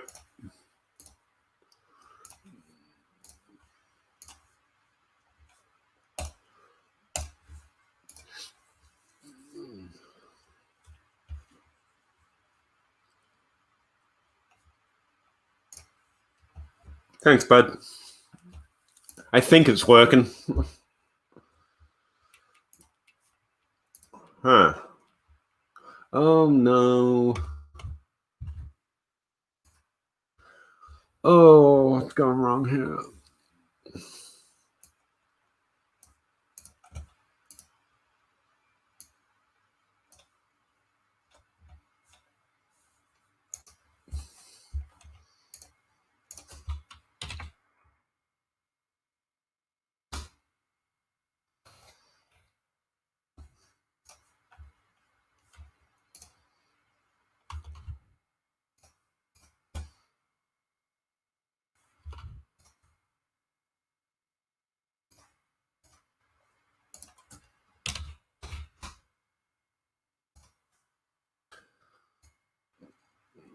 Okay, why isn't it? Oh, okay, we've got some errors here.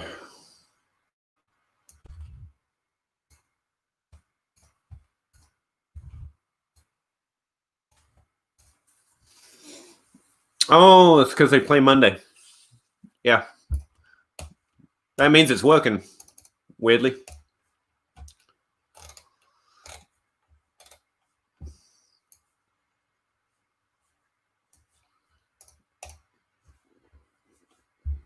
All right. Now, what I have done is I've created a tab here which has got team against and the target share against stuff. So on that Patreon tab, I'm planning to I'll show you. Delete one so I can just have it all in one place. Oh, what we up to? A 2-hour grind? That's pretty good, man. That's not bad for updating a whole week with not all the data out yet.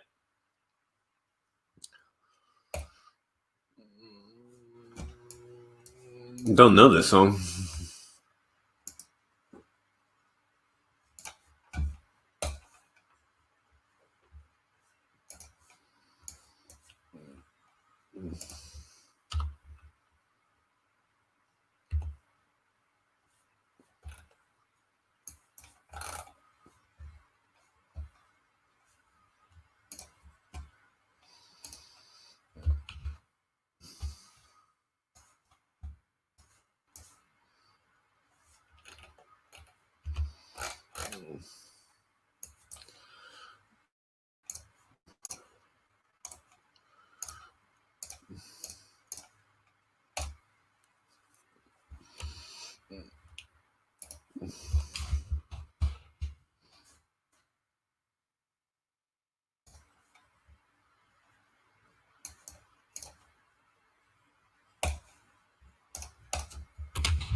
So instead of having team against and TSA, I'm just going to reduce it to one sheet. I think it's too confusing for everyone.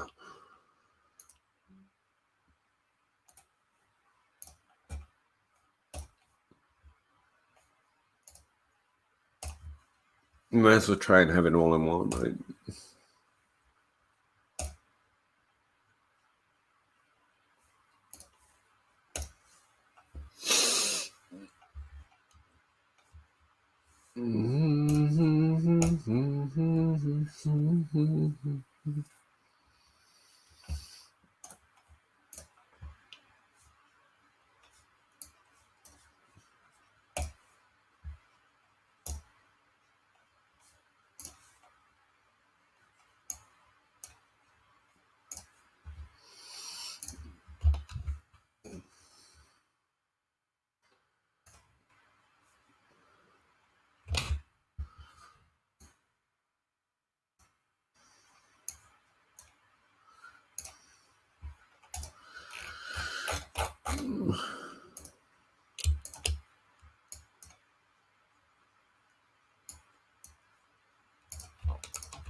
Trying to pretty it up a little bit.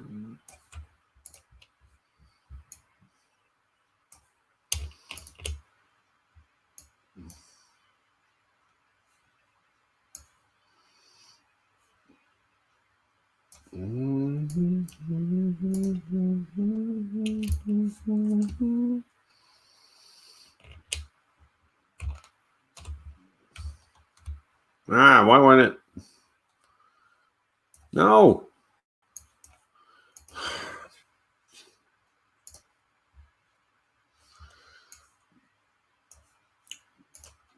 My alternative function isn't working. I'm trying to get it to insert, and instead it's trying to replace. Ah!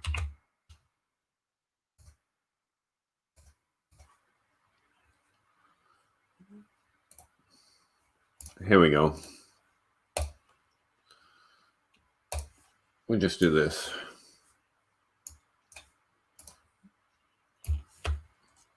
I should probably fix this on the master as well. So now you can search by the defense or the opposition and see the stats. That's the idea. Oh, okay.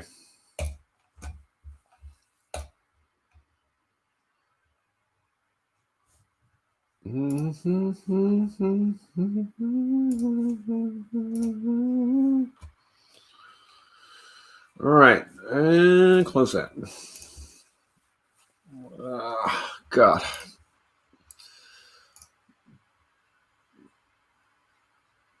Okay. Now I'm going to try and put it in one so that I can look at it whenever I want instead of having to go through 3 sheets.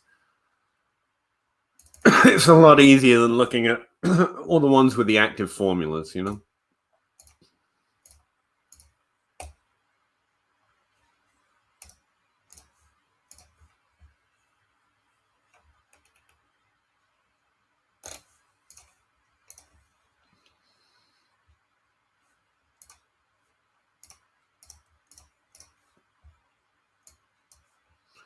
Team against. Yeah, I'm going to get TSA for myself at least.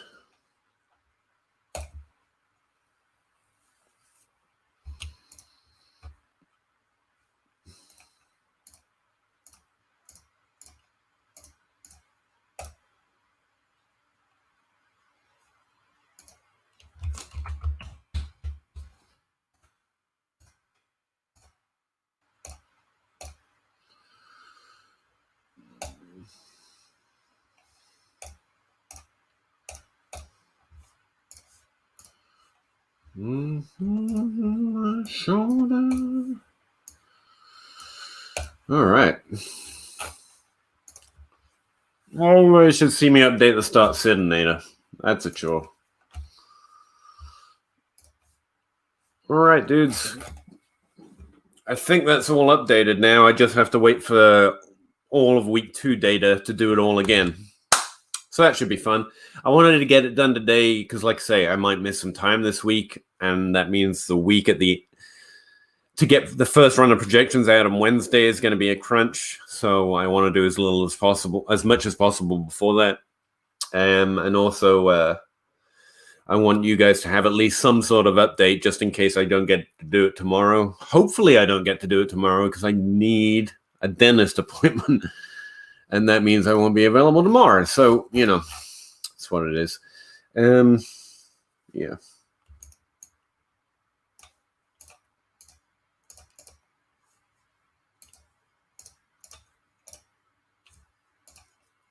Oh, wow. Julian Edelman killing it, huh? DK, Stephen Diggs, Robbie Anderson again.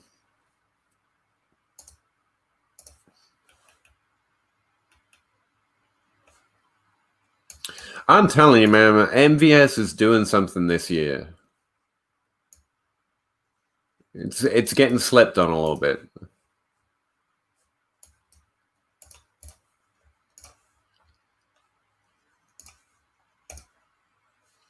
He's up to a 38% target share in the season? That can't be right. That can't be right.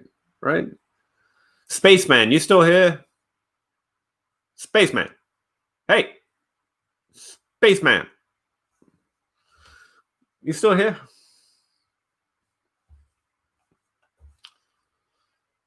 I got him at MVS at 38%. I mean, I can dig back through the shit here, but that seems high, even for my estimation of what he's doing.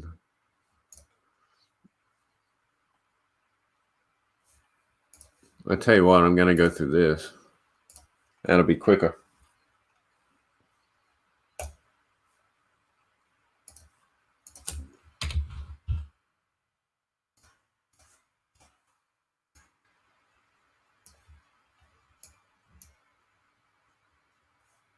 That's a sum. The average is 19. Oh, crap, man. I have to go back and fix that. All right. Let's try again, shall we?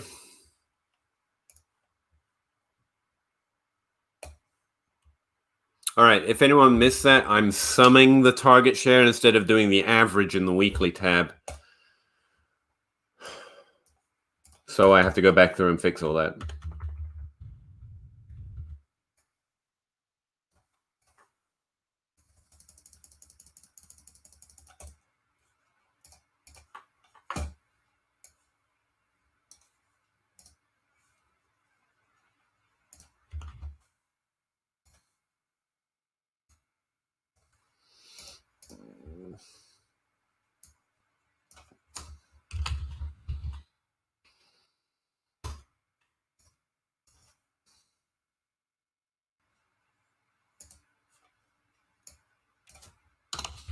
It's going to be true for all of them. Shit.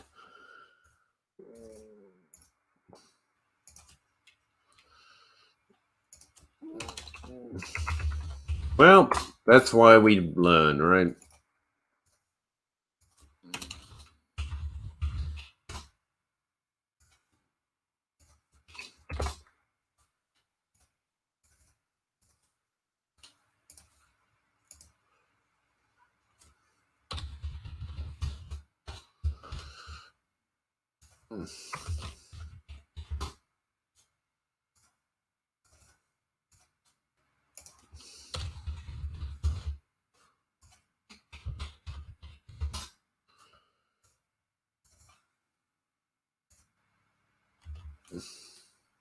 I'm doing sums instead of averages. Man, how stupid can you be?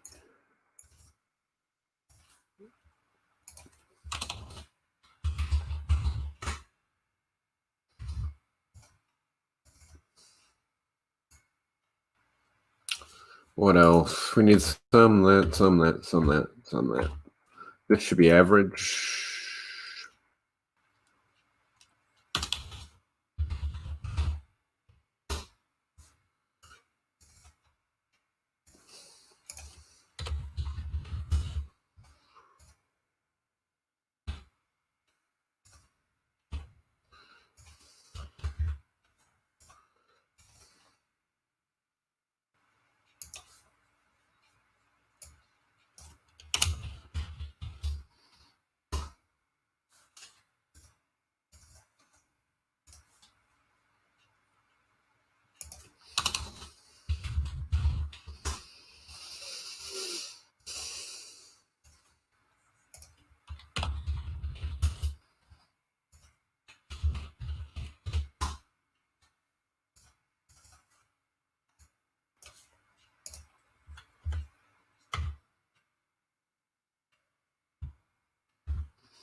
All right, what else should be an average?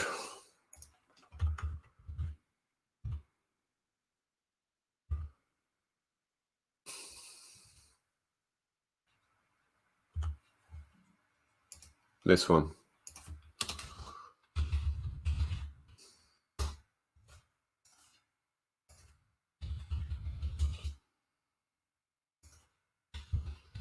Why is the snap tab not working on Redoviz? They're not producing snaps yet.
Sorry, I'm kind of upping my pace here. I hate it when inaccurate stats are out there, you know. That means it's a little harder to talk.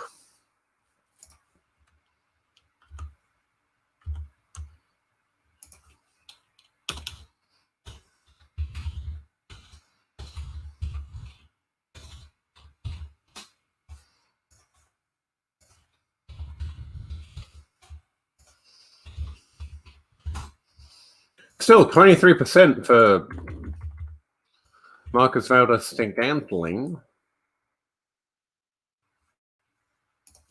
Rating? Okay. I'm going to take the average there again.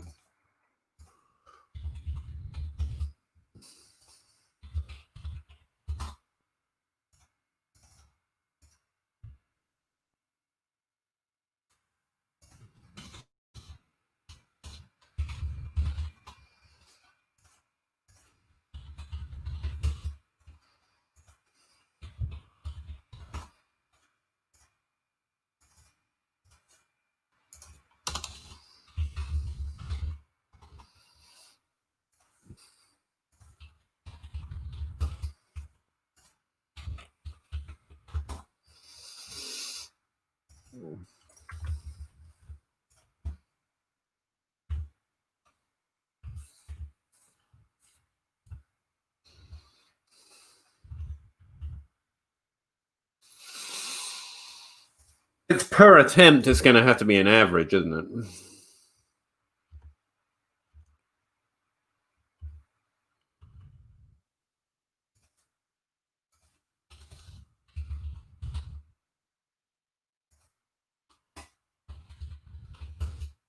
Question to no one in particular.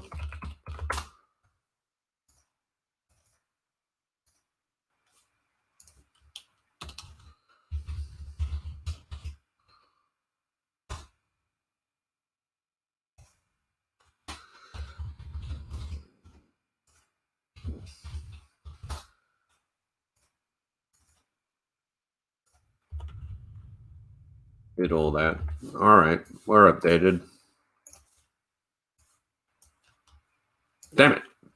Hate that shit.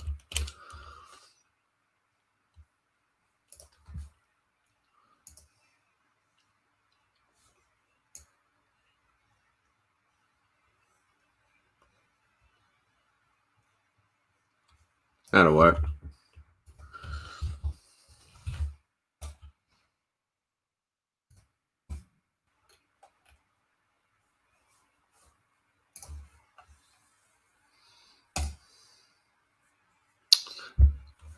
Damn it, damn it, damn it. I'm mad at myself right now.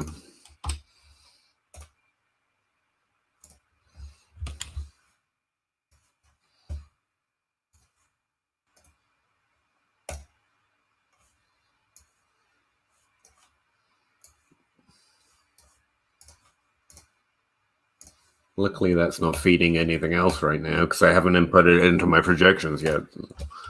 We got that going for us.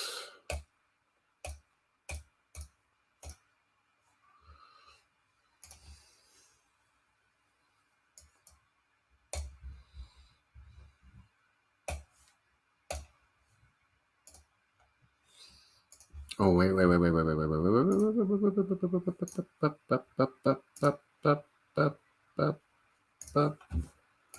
That might mean, yeah.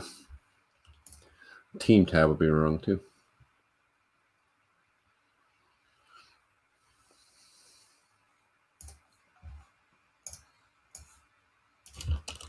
I think. Just in case. Ooh, Rage Against the Machine.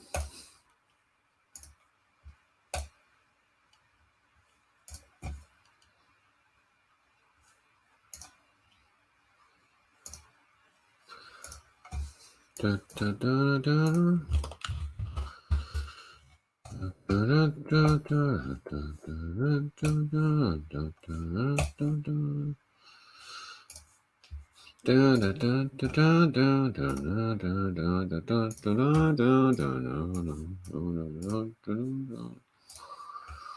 It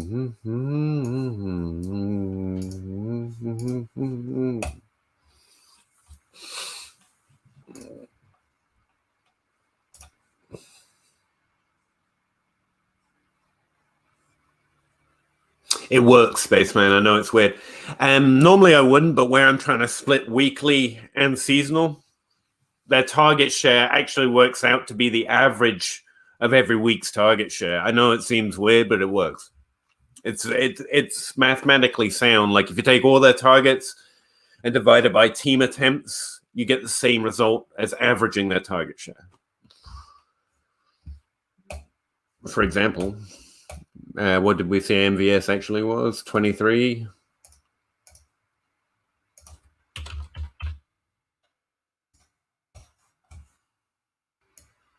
I'm pretty sure it works.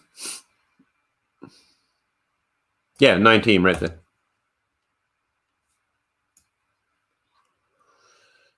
Because, let me see here. All right, man, let me just check that. Pretty sure that works.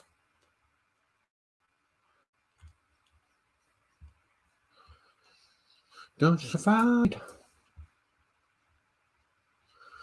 Where can I look that up? Hang on.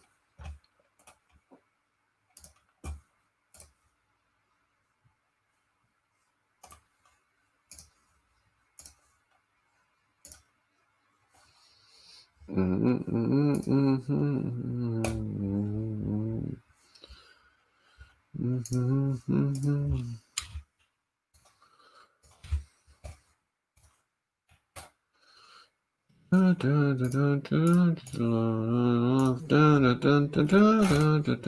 pretty sure it works. Let me get this upload done.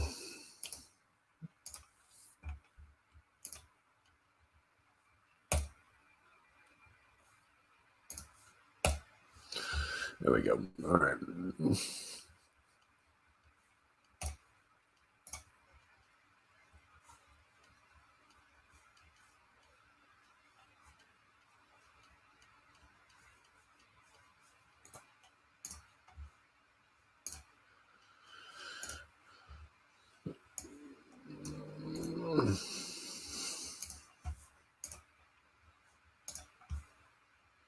All right.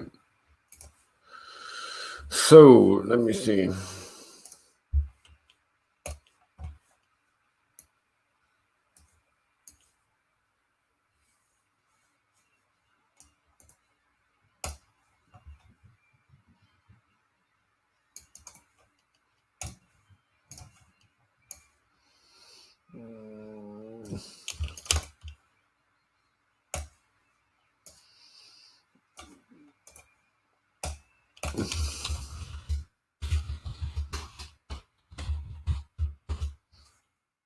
So if we import passing attempts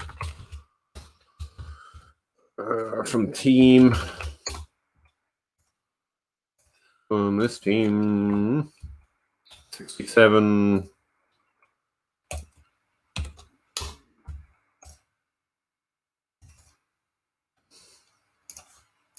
Fuck you and do what you tell me.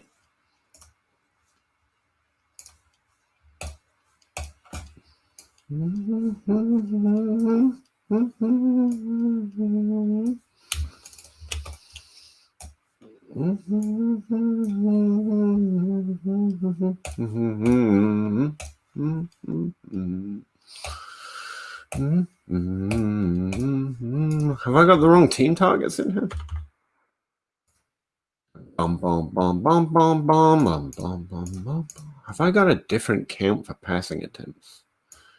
But you can see they're very much related. They should come out identical. I think my passing attempts is wrong.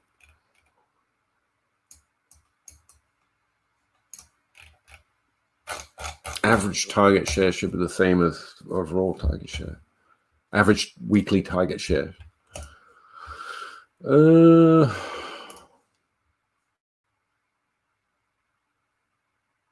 we go. That'll do it.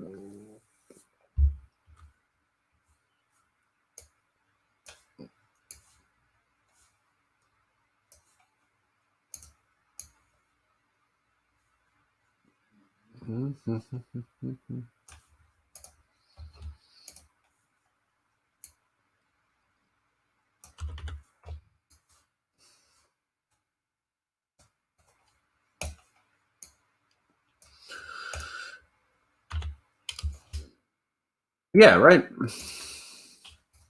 So if you count the number of targets per team and literally divide their raw targets by it, you get the same as the average of their weekly target share. If you're using the same data. Doesn't?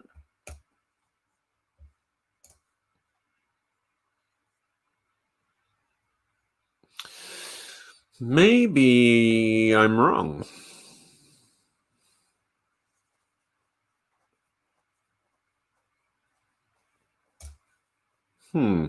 Well, the NFL database doesn't use weekly data, so that's just raw pass. That's just targets divided by team passing attempts. Well, I appreciate it, but I don't know how the target share would be different.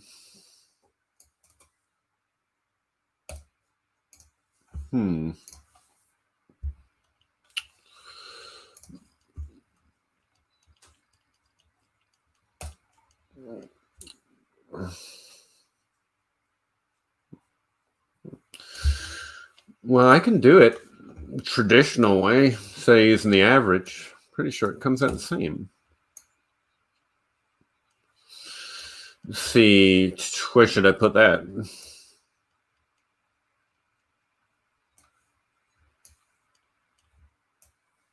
Let's see.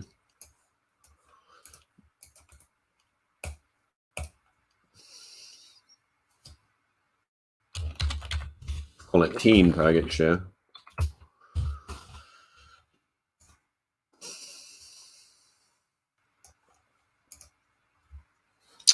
So Rotoviz should be giving me all pass attempts, right?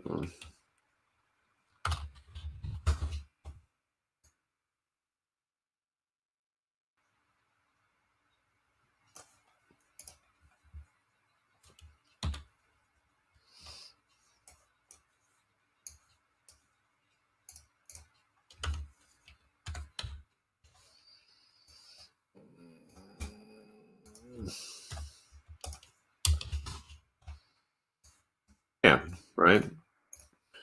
Then you divide targets, just doing it roughly, manually, by that sum.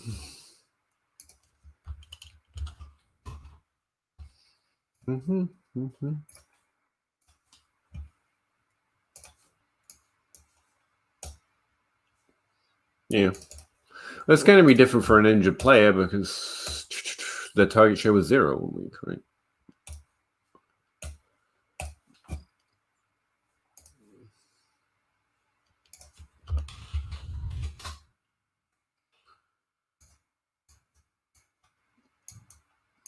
It's different on this one. I'm wondering if you get all pass attempts in Rotoviz. Me every day.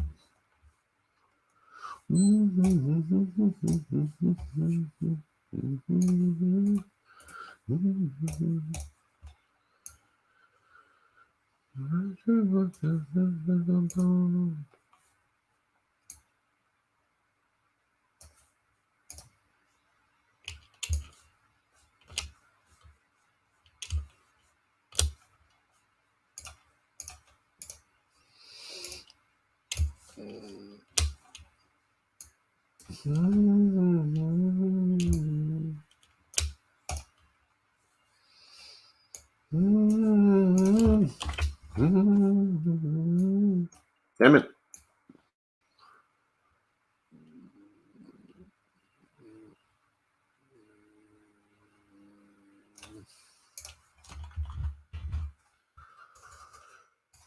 Not enough for my friends, got expensive taste. Play a target share.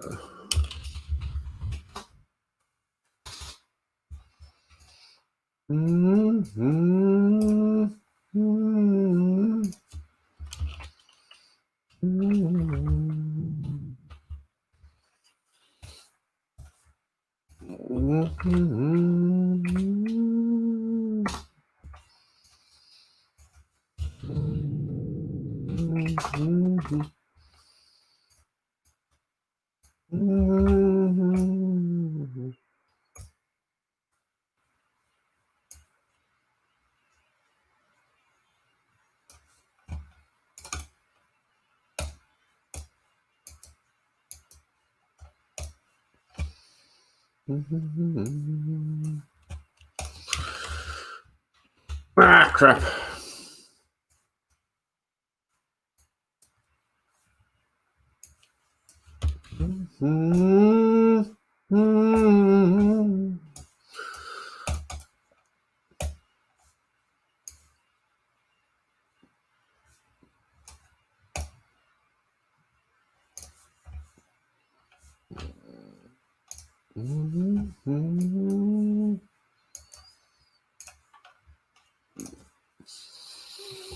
This is doing something different, so it won't matter here.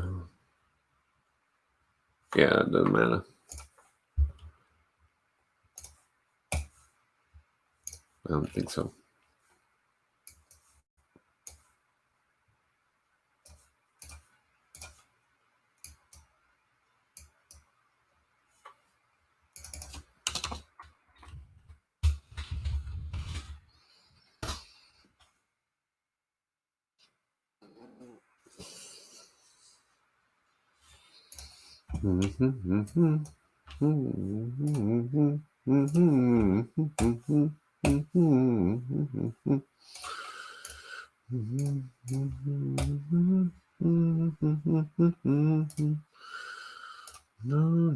Ah, crap.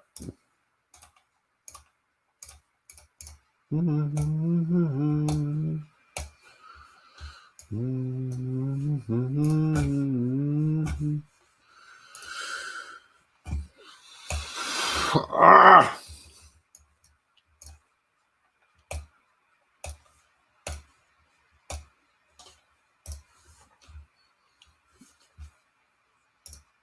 Ah, crap. Need a new tab.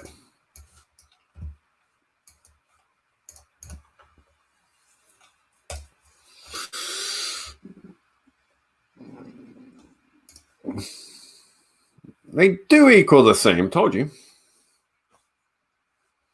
My Scott Fishbowl team, looking at picking up my first win this week. I'm 22 points ahead, all done, and they have Jared Cook left to play.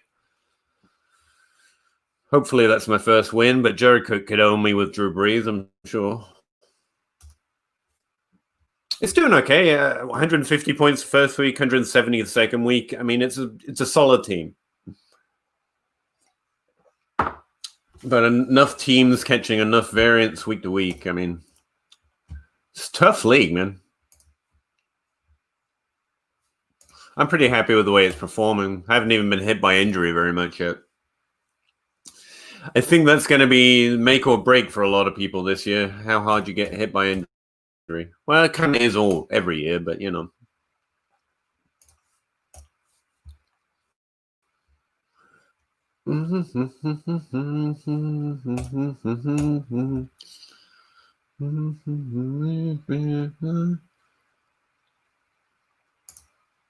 Why didn't this delete?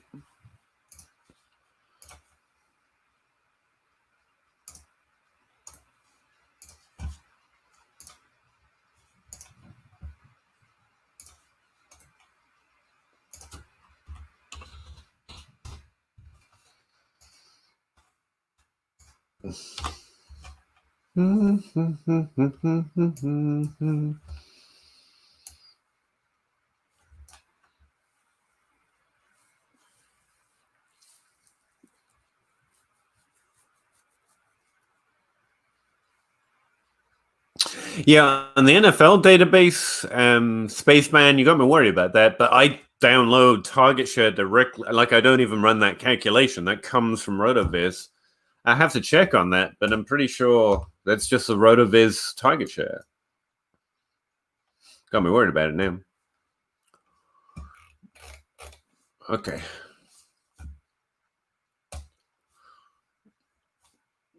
I use the average. I don't know. I didn't know that was a big deal. All right, now let's see.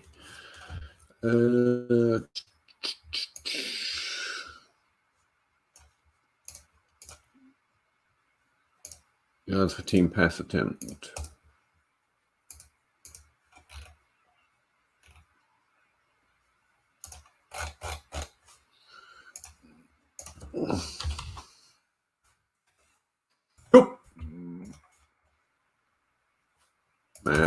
That one's not working right now. Damn it. I forgot I had that in there. I made that over under average. And that's having a... Ow. I got to take that out. Ow. Oh. Excuse me. I haven't verified or checked this yet, so it's coming out. There we go. Gone, gone, gone.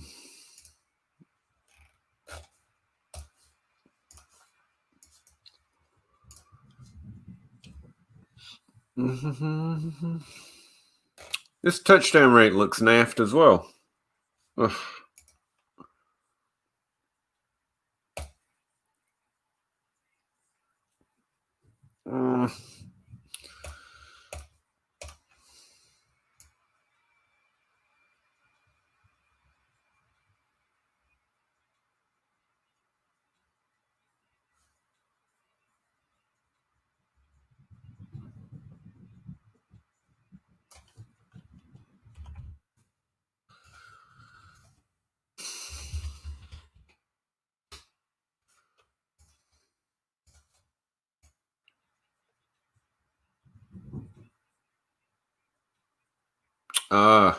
Fucker.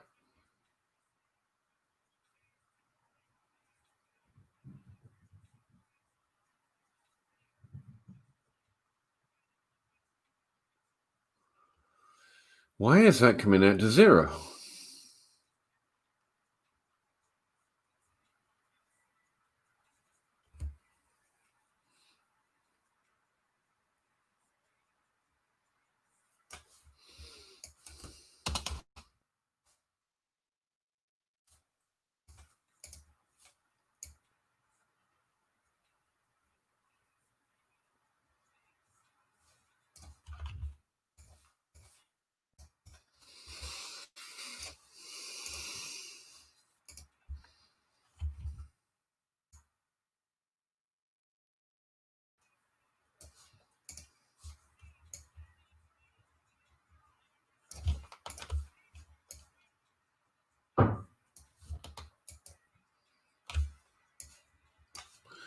Why?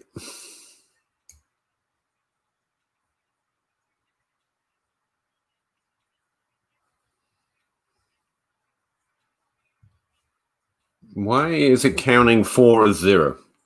How about that? Could I get a ruling here? Oh, I know. Man.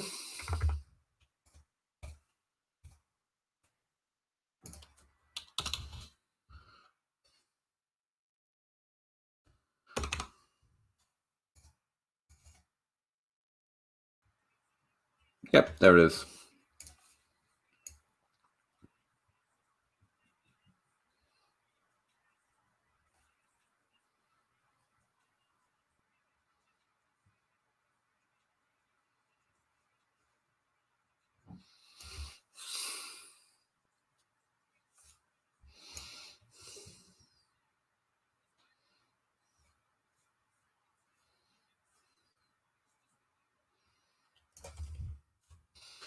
God damn it, man. How many times is this going to happen today?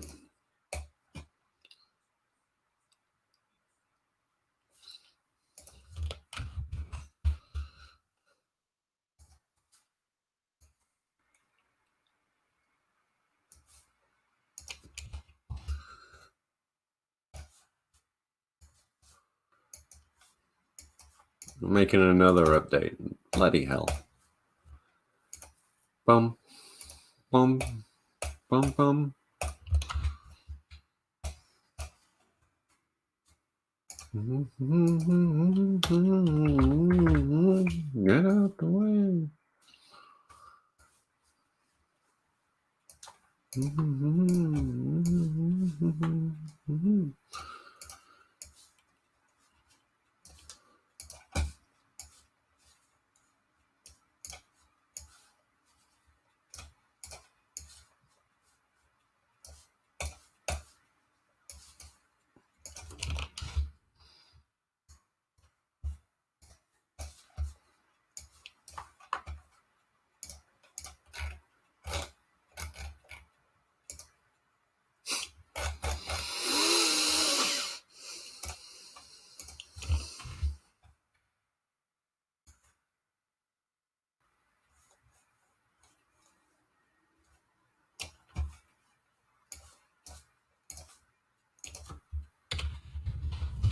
I was using a sum FF formula way instead of just sum.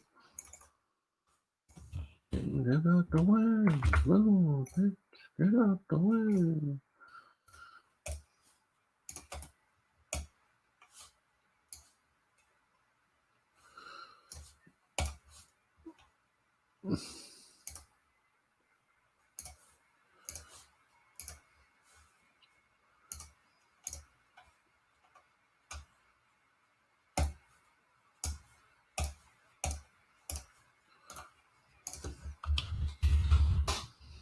God damn, this was quick to start with, you know?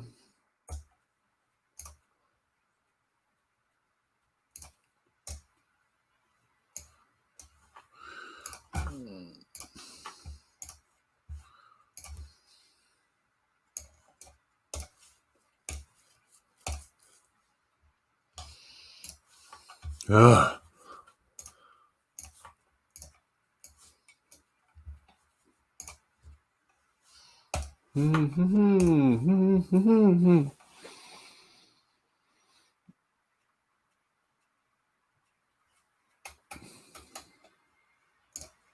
I'm right. Awesome. I don't know what about it this one.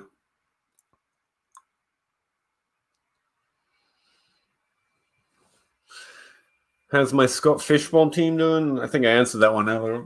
Yeah, it's fine. Hopefully picking up my first win. I got 20-point lead. He's got Jared Cook. I'm pretty happy with it. You know, it's a tough league to do much in. Those getting 200, 250 point scores every week. I mean, you know. Hey, Mr. Ruggs, by the way, I forgot to say hello. Fuck my teeth out.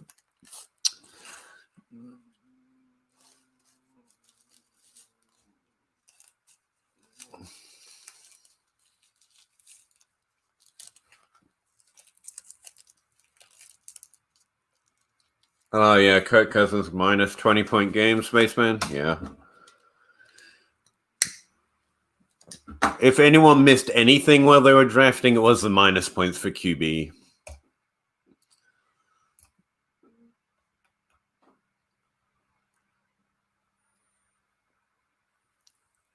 Yeah, that's rough, Spaceman. Christian Kirk's on a lot of my dynasty teams. Just going to have to eat that, I think, and hold on to him for now. AJ Brown, like I said, he'll be back and he's still great. It's just difficult. Hey, Sanders coming back helped out a little bit, at least. Yeah, I did it already, but I don't mind answering it twice. Is the game on? I've been updating this thing so much I forgot. Has it really gotten that late already?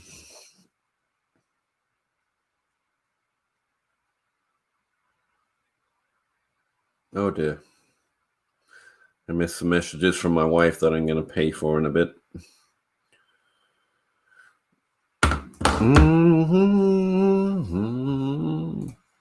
Sorry to whoever's trying to use this sheet, by the way. I keep updating it.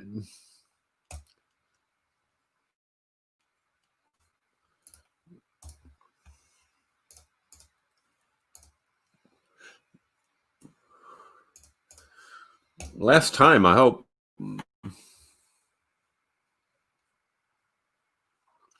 Who's your other quarterback? Is he safer that's the only way you can take Kirk out because of the value of quarterback in that league. Honestly, yeah. Drafting a safe quarterback's the best thing you could have done in that league. Terry Bridgewater, underrated. That's why I overreached on Kyler Murray, to be honest. At least that rushing floor helps out a little bit.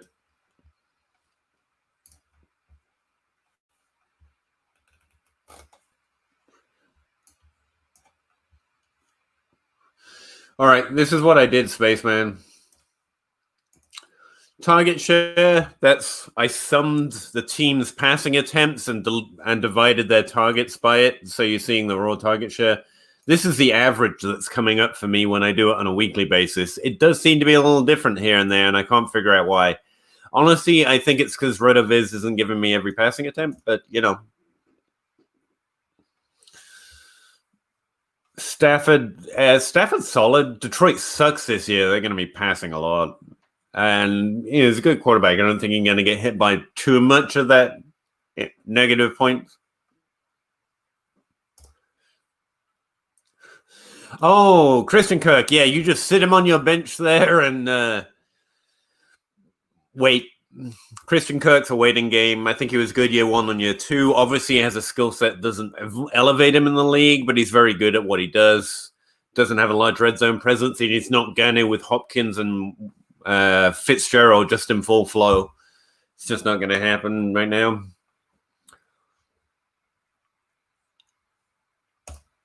Yeah, they filter out throwaways. That's why it's coming out as different here. So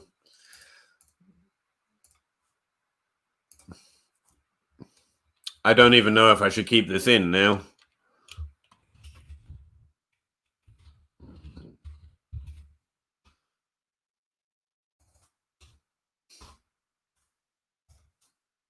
I'm just going to leave that one as a target share.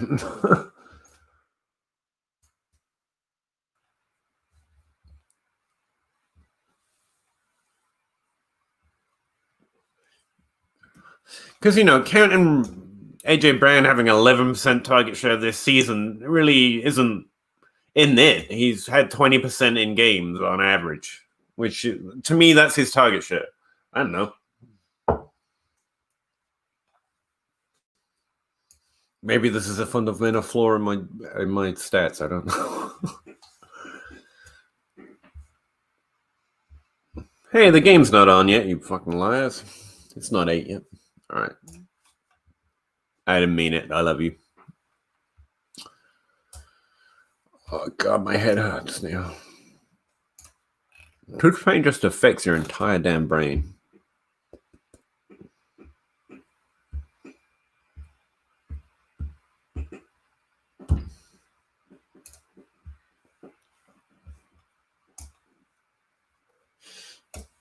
Oh, 2.5 hours. That'll do. And that was just updating from Sunday. Fun. Oh, I'm out of coffee.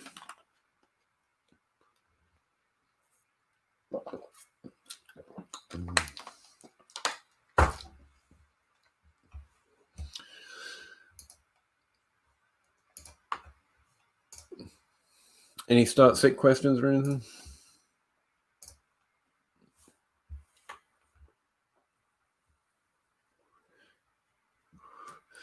Wish my opponent would sit Cook just to secure my win, to be honest.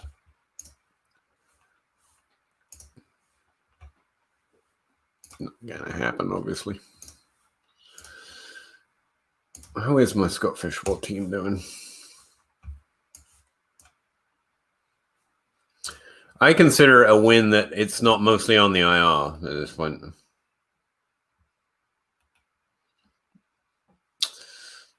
I got Gaskins, which seems to be a win.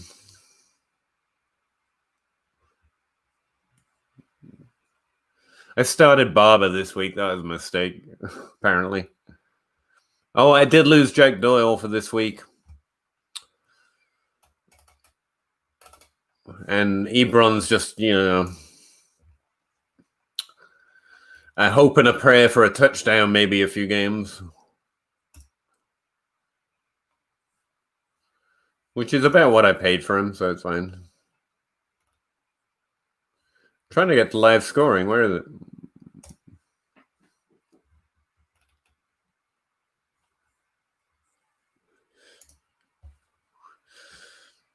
Yeah, 24-point lead. Poor old Jay Hayes. I'd swear I'm calling shenanigans on this Fitzpatrick scoring line. He was on 5 points the entire game, and then just right at the end he came up with 25 points. What the hell?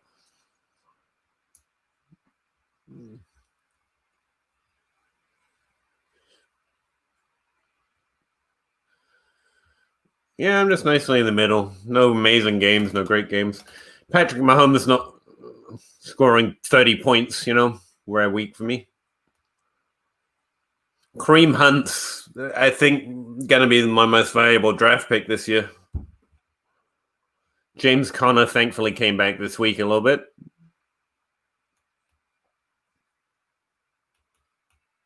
I sat Cooks. I kind of regret it.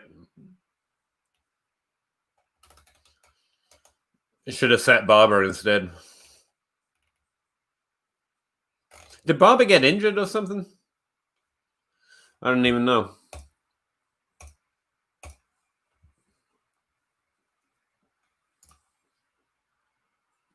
Yeah, I know. I have Breeder all off season, but I got Gaskins on the waiver wire in most places, so looks like I looked out there. Disley, Smith, Ian Thomas. Tell you what.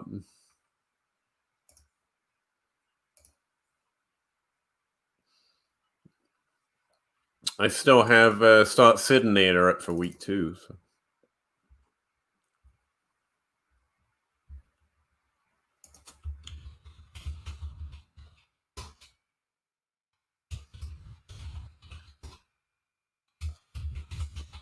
And just looks like Ian Thomas isn't going to happen. I think he's a junior, isn't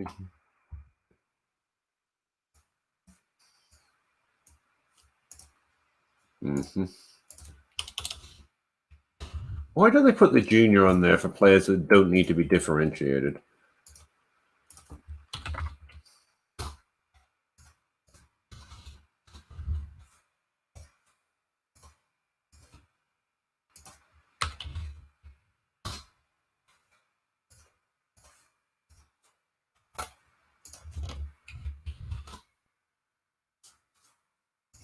Okay, there we go. Smith wins it. He's got the best overall median projection from all 3 sites. And yeah, I kind of agree with it. He's got a harder matchup against Minnesota, but that's spaced a lot in last season, you got to remember. I usually like playing favorites at home, so Will Disley might be my second choice. DFS style. But Irv looks like he wins it out just on raw projections.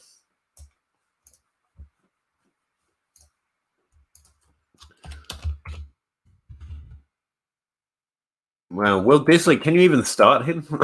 Wait, is this for week 3? Oh, I don't know. Yeah, I'd still probably go week. Probably go Irv Smith at this point in the week.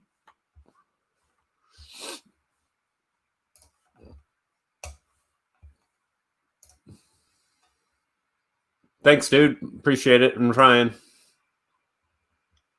Barber just, it went to Gibson that week, I guess. Hat tip. Oh, wow, you found a way of hat tipping. Appreciate that. I forgot I had that little emote on Twitch. Appreciate it. Week 3, yeah. I think Irv still probably wins it. Like, Ian Thomas doesn't look like anything much in that offense right now, but I'd hold him in Dynasty. Will Disley, what is going on with Seahawks and tight ends?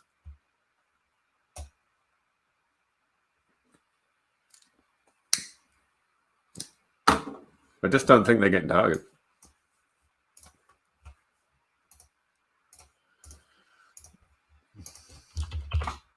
Well, it's Greg Olsen, isn't it? That's what it's going to be.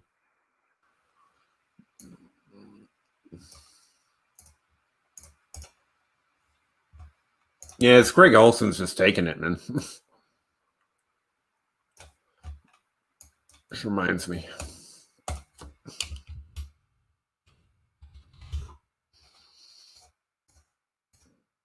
I like to have a quick reference one up here.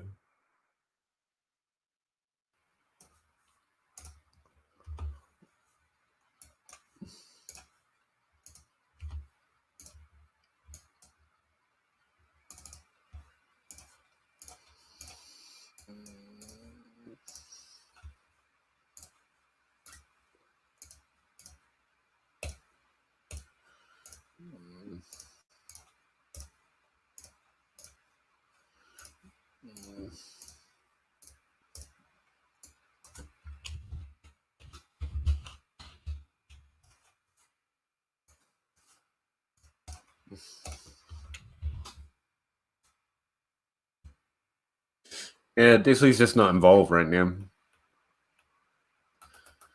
Olsen's getting a little bit involved, which is nice. I really wasn't in on the Irv Smith train, but he's getting a little less volume, a little less valuable volume than Olsen, but he's still ahead of,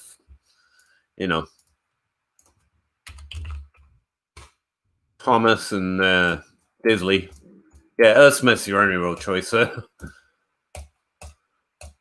You might be wanting to look for tight ends on the waiver wire. Maybe Mo Alley-Cox didn't get picked up in your league, which reminds me, I want to go find out which leagues I didn't manage to get Mo Alley-Cox in last week.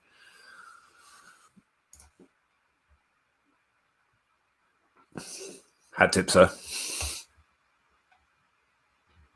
Herndon, I mean, me too, man. I played him DFS this week. Yeah, you got to see it at this point. You got to see some of that rookie chemistry or rookie volume that we originally saw. He's not an auto start right now unless you got no one else. How's he looking on the Jets? I mean, actually, Herndon's getting volume. You can't see that. It's tiny. This is for 2 weeks, but you see his expected points here is around 18. This is the one I'm looking at right here. And just for comparison, we were just talking about Smith being your best choice, and he's getting around 7 expected points, I think. Yeah. So Herndon's getting volume, but hopefully you've got someone better right now. And if you don't, you probably do have to start Smith, Herndon, actually. He's just getting too much volume in that offense right now. He's just being inefficient with it.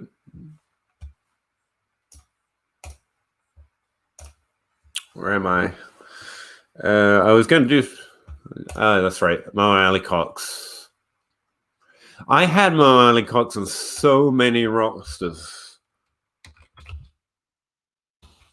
And I'm worried I dropped him, just looking for space. I think I did, actually. Yeah, look at that. He's sitting on the waiver wire in a league I definitely used to have him in.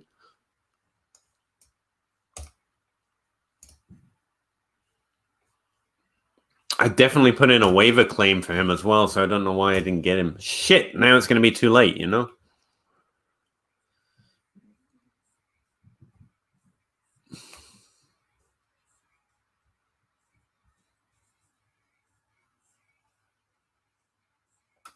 Shit.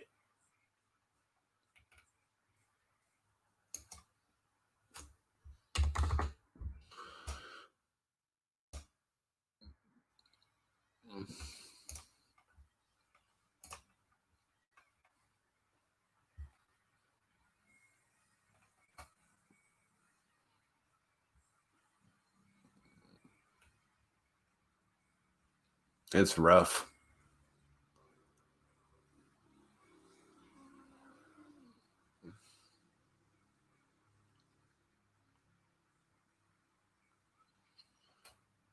Could everyone on my team stop having some sort of value, please? I'm trying to drop one of you.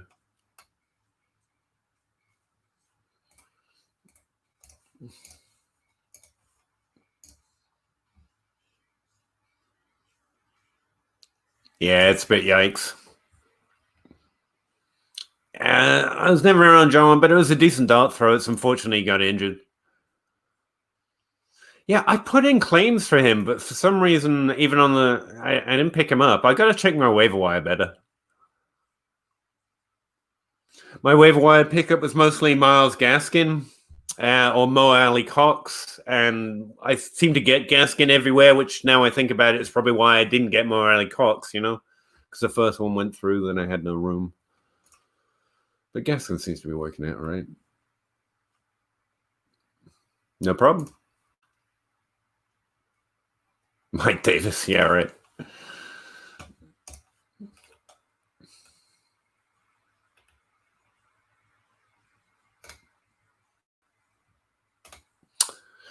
Are we just dropping Rashad Penny at this point? He's on IR. Rough.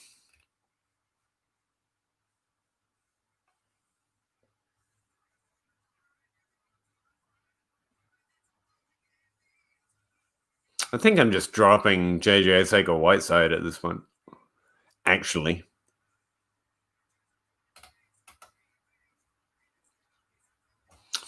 Okay, that's who I'll put in.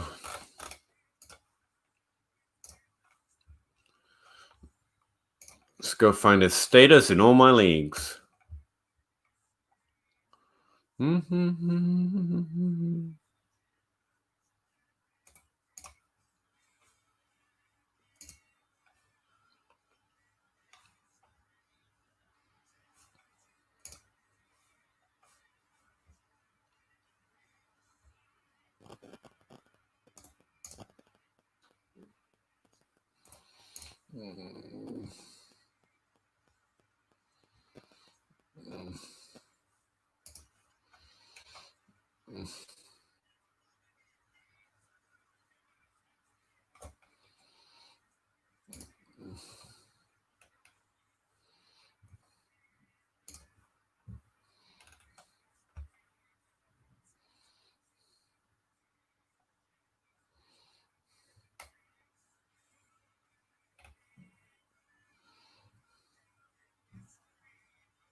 All right, guys. I think I'm going to get out of here because I need to go hammer some more pain medicine. Good old Tylenol. Don't worry. And check out some of these messages from my wife, which I'm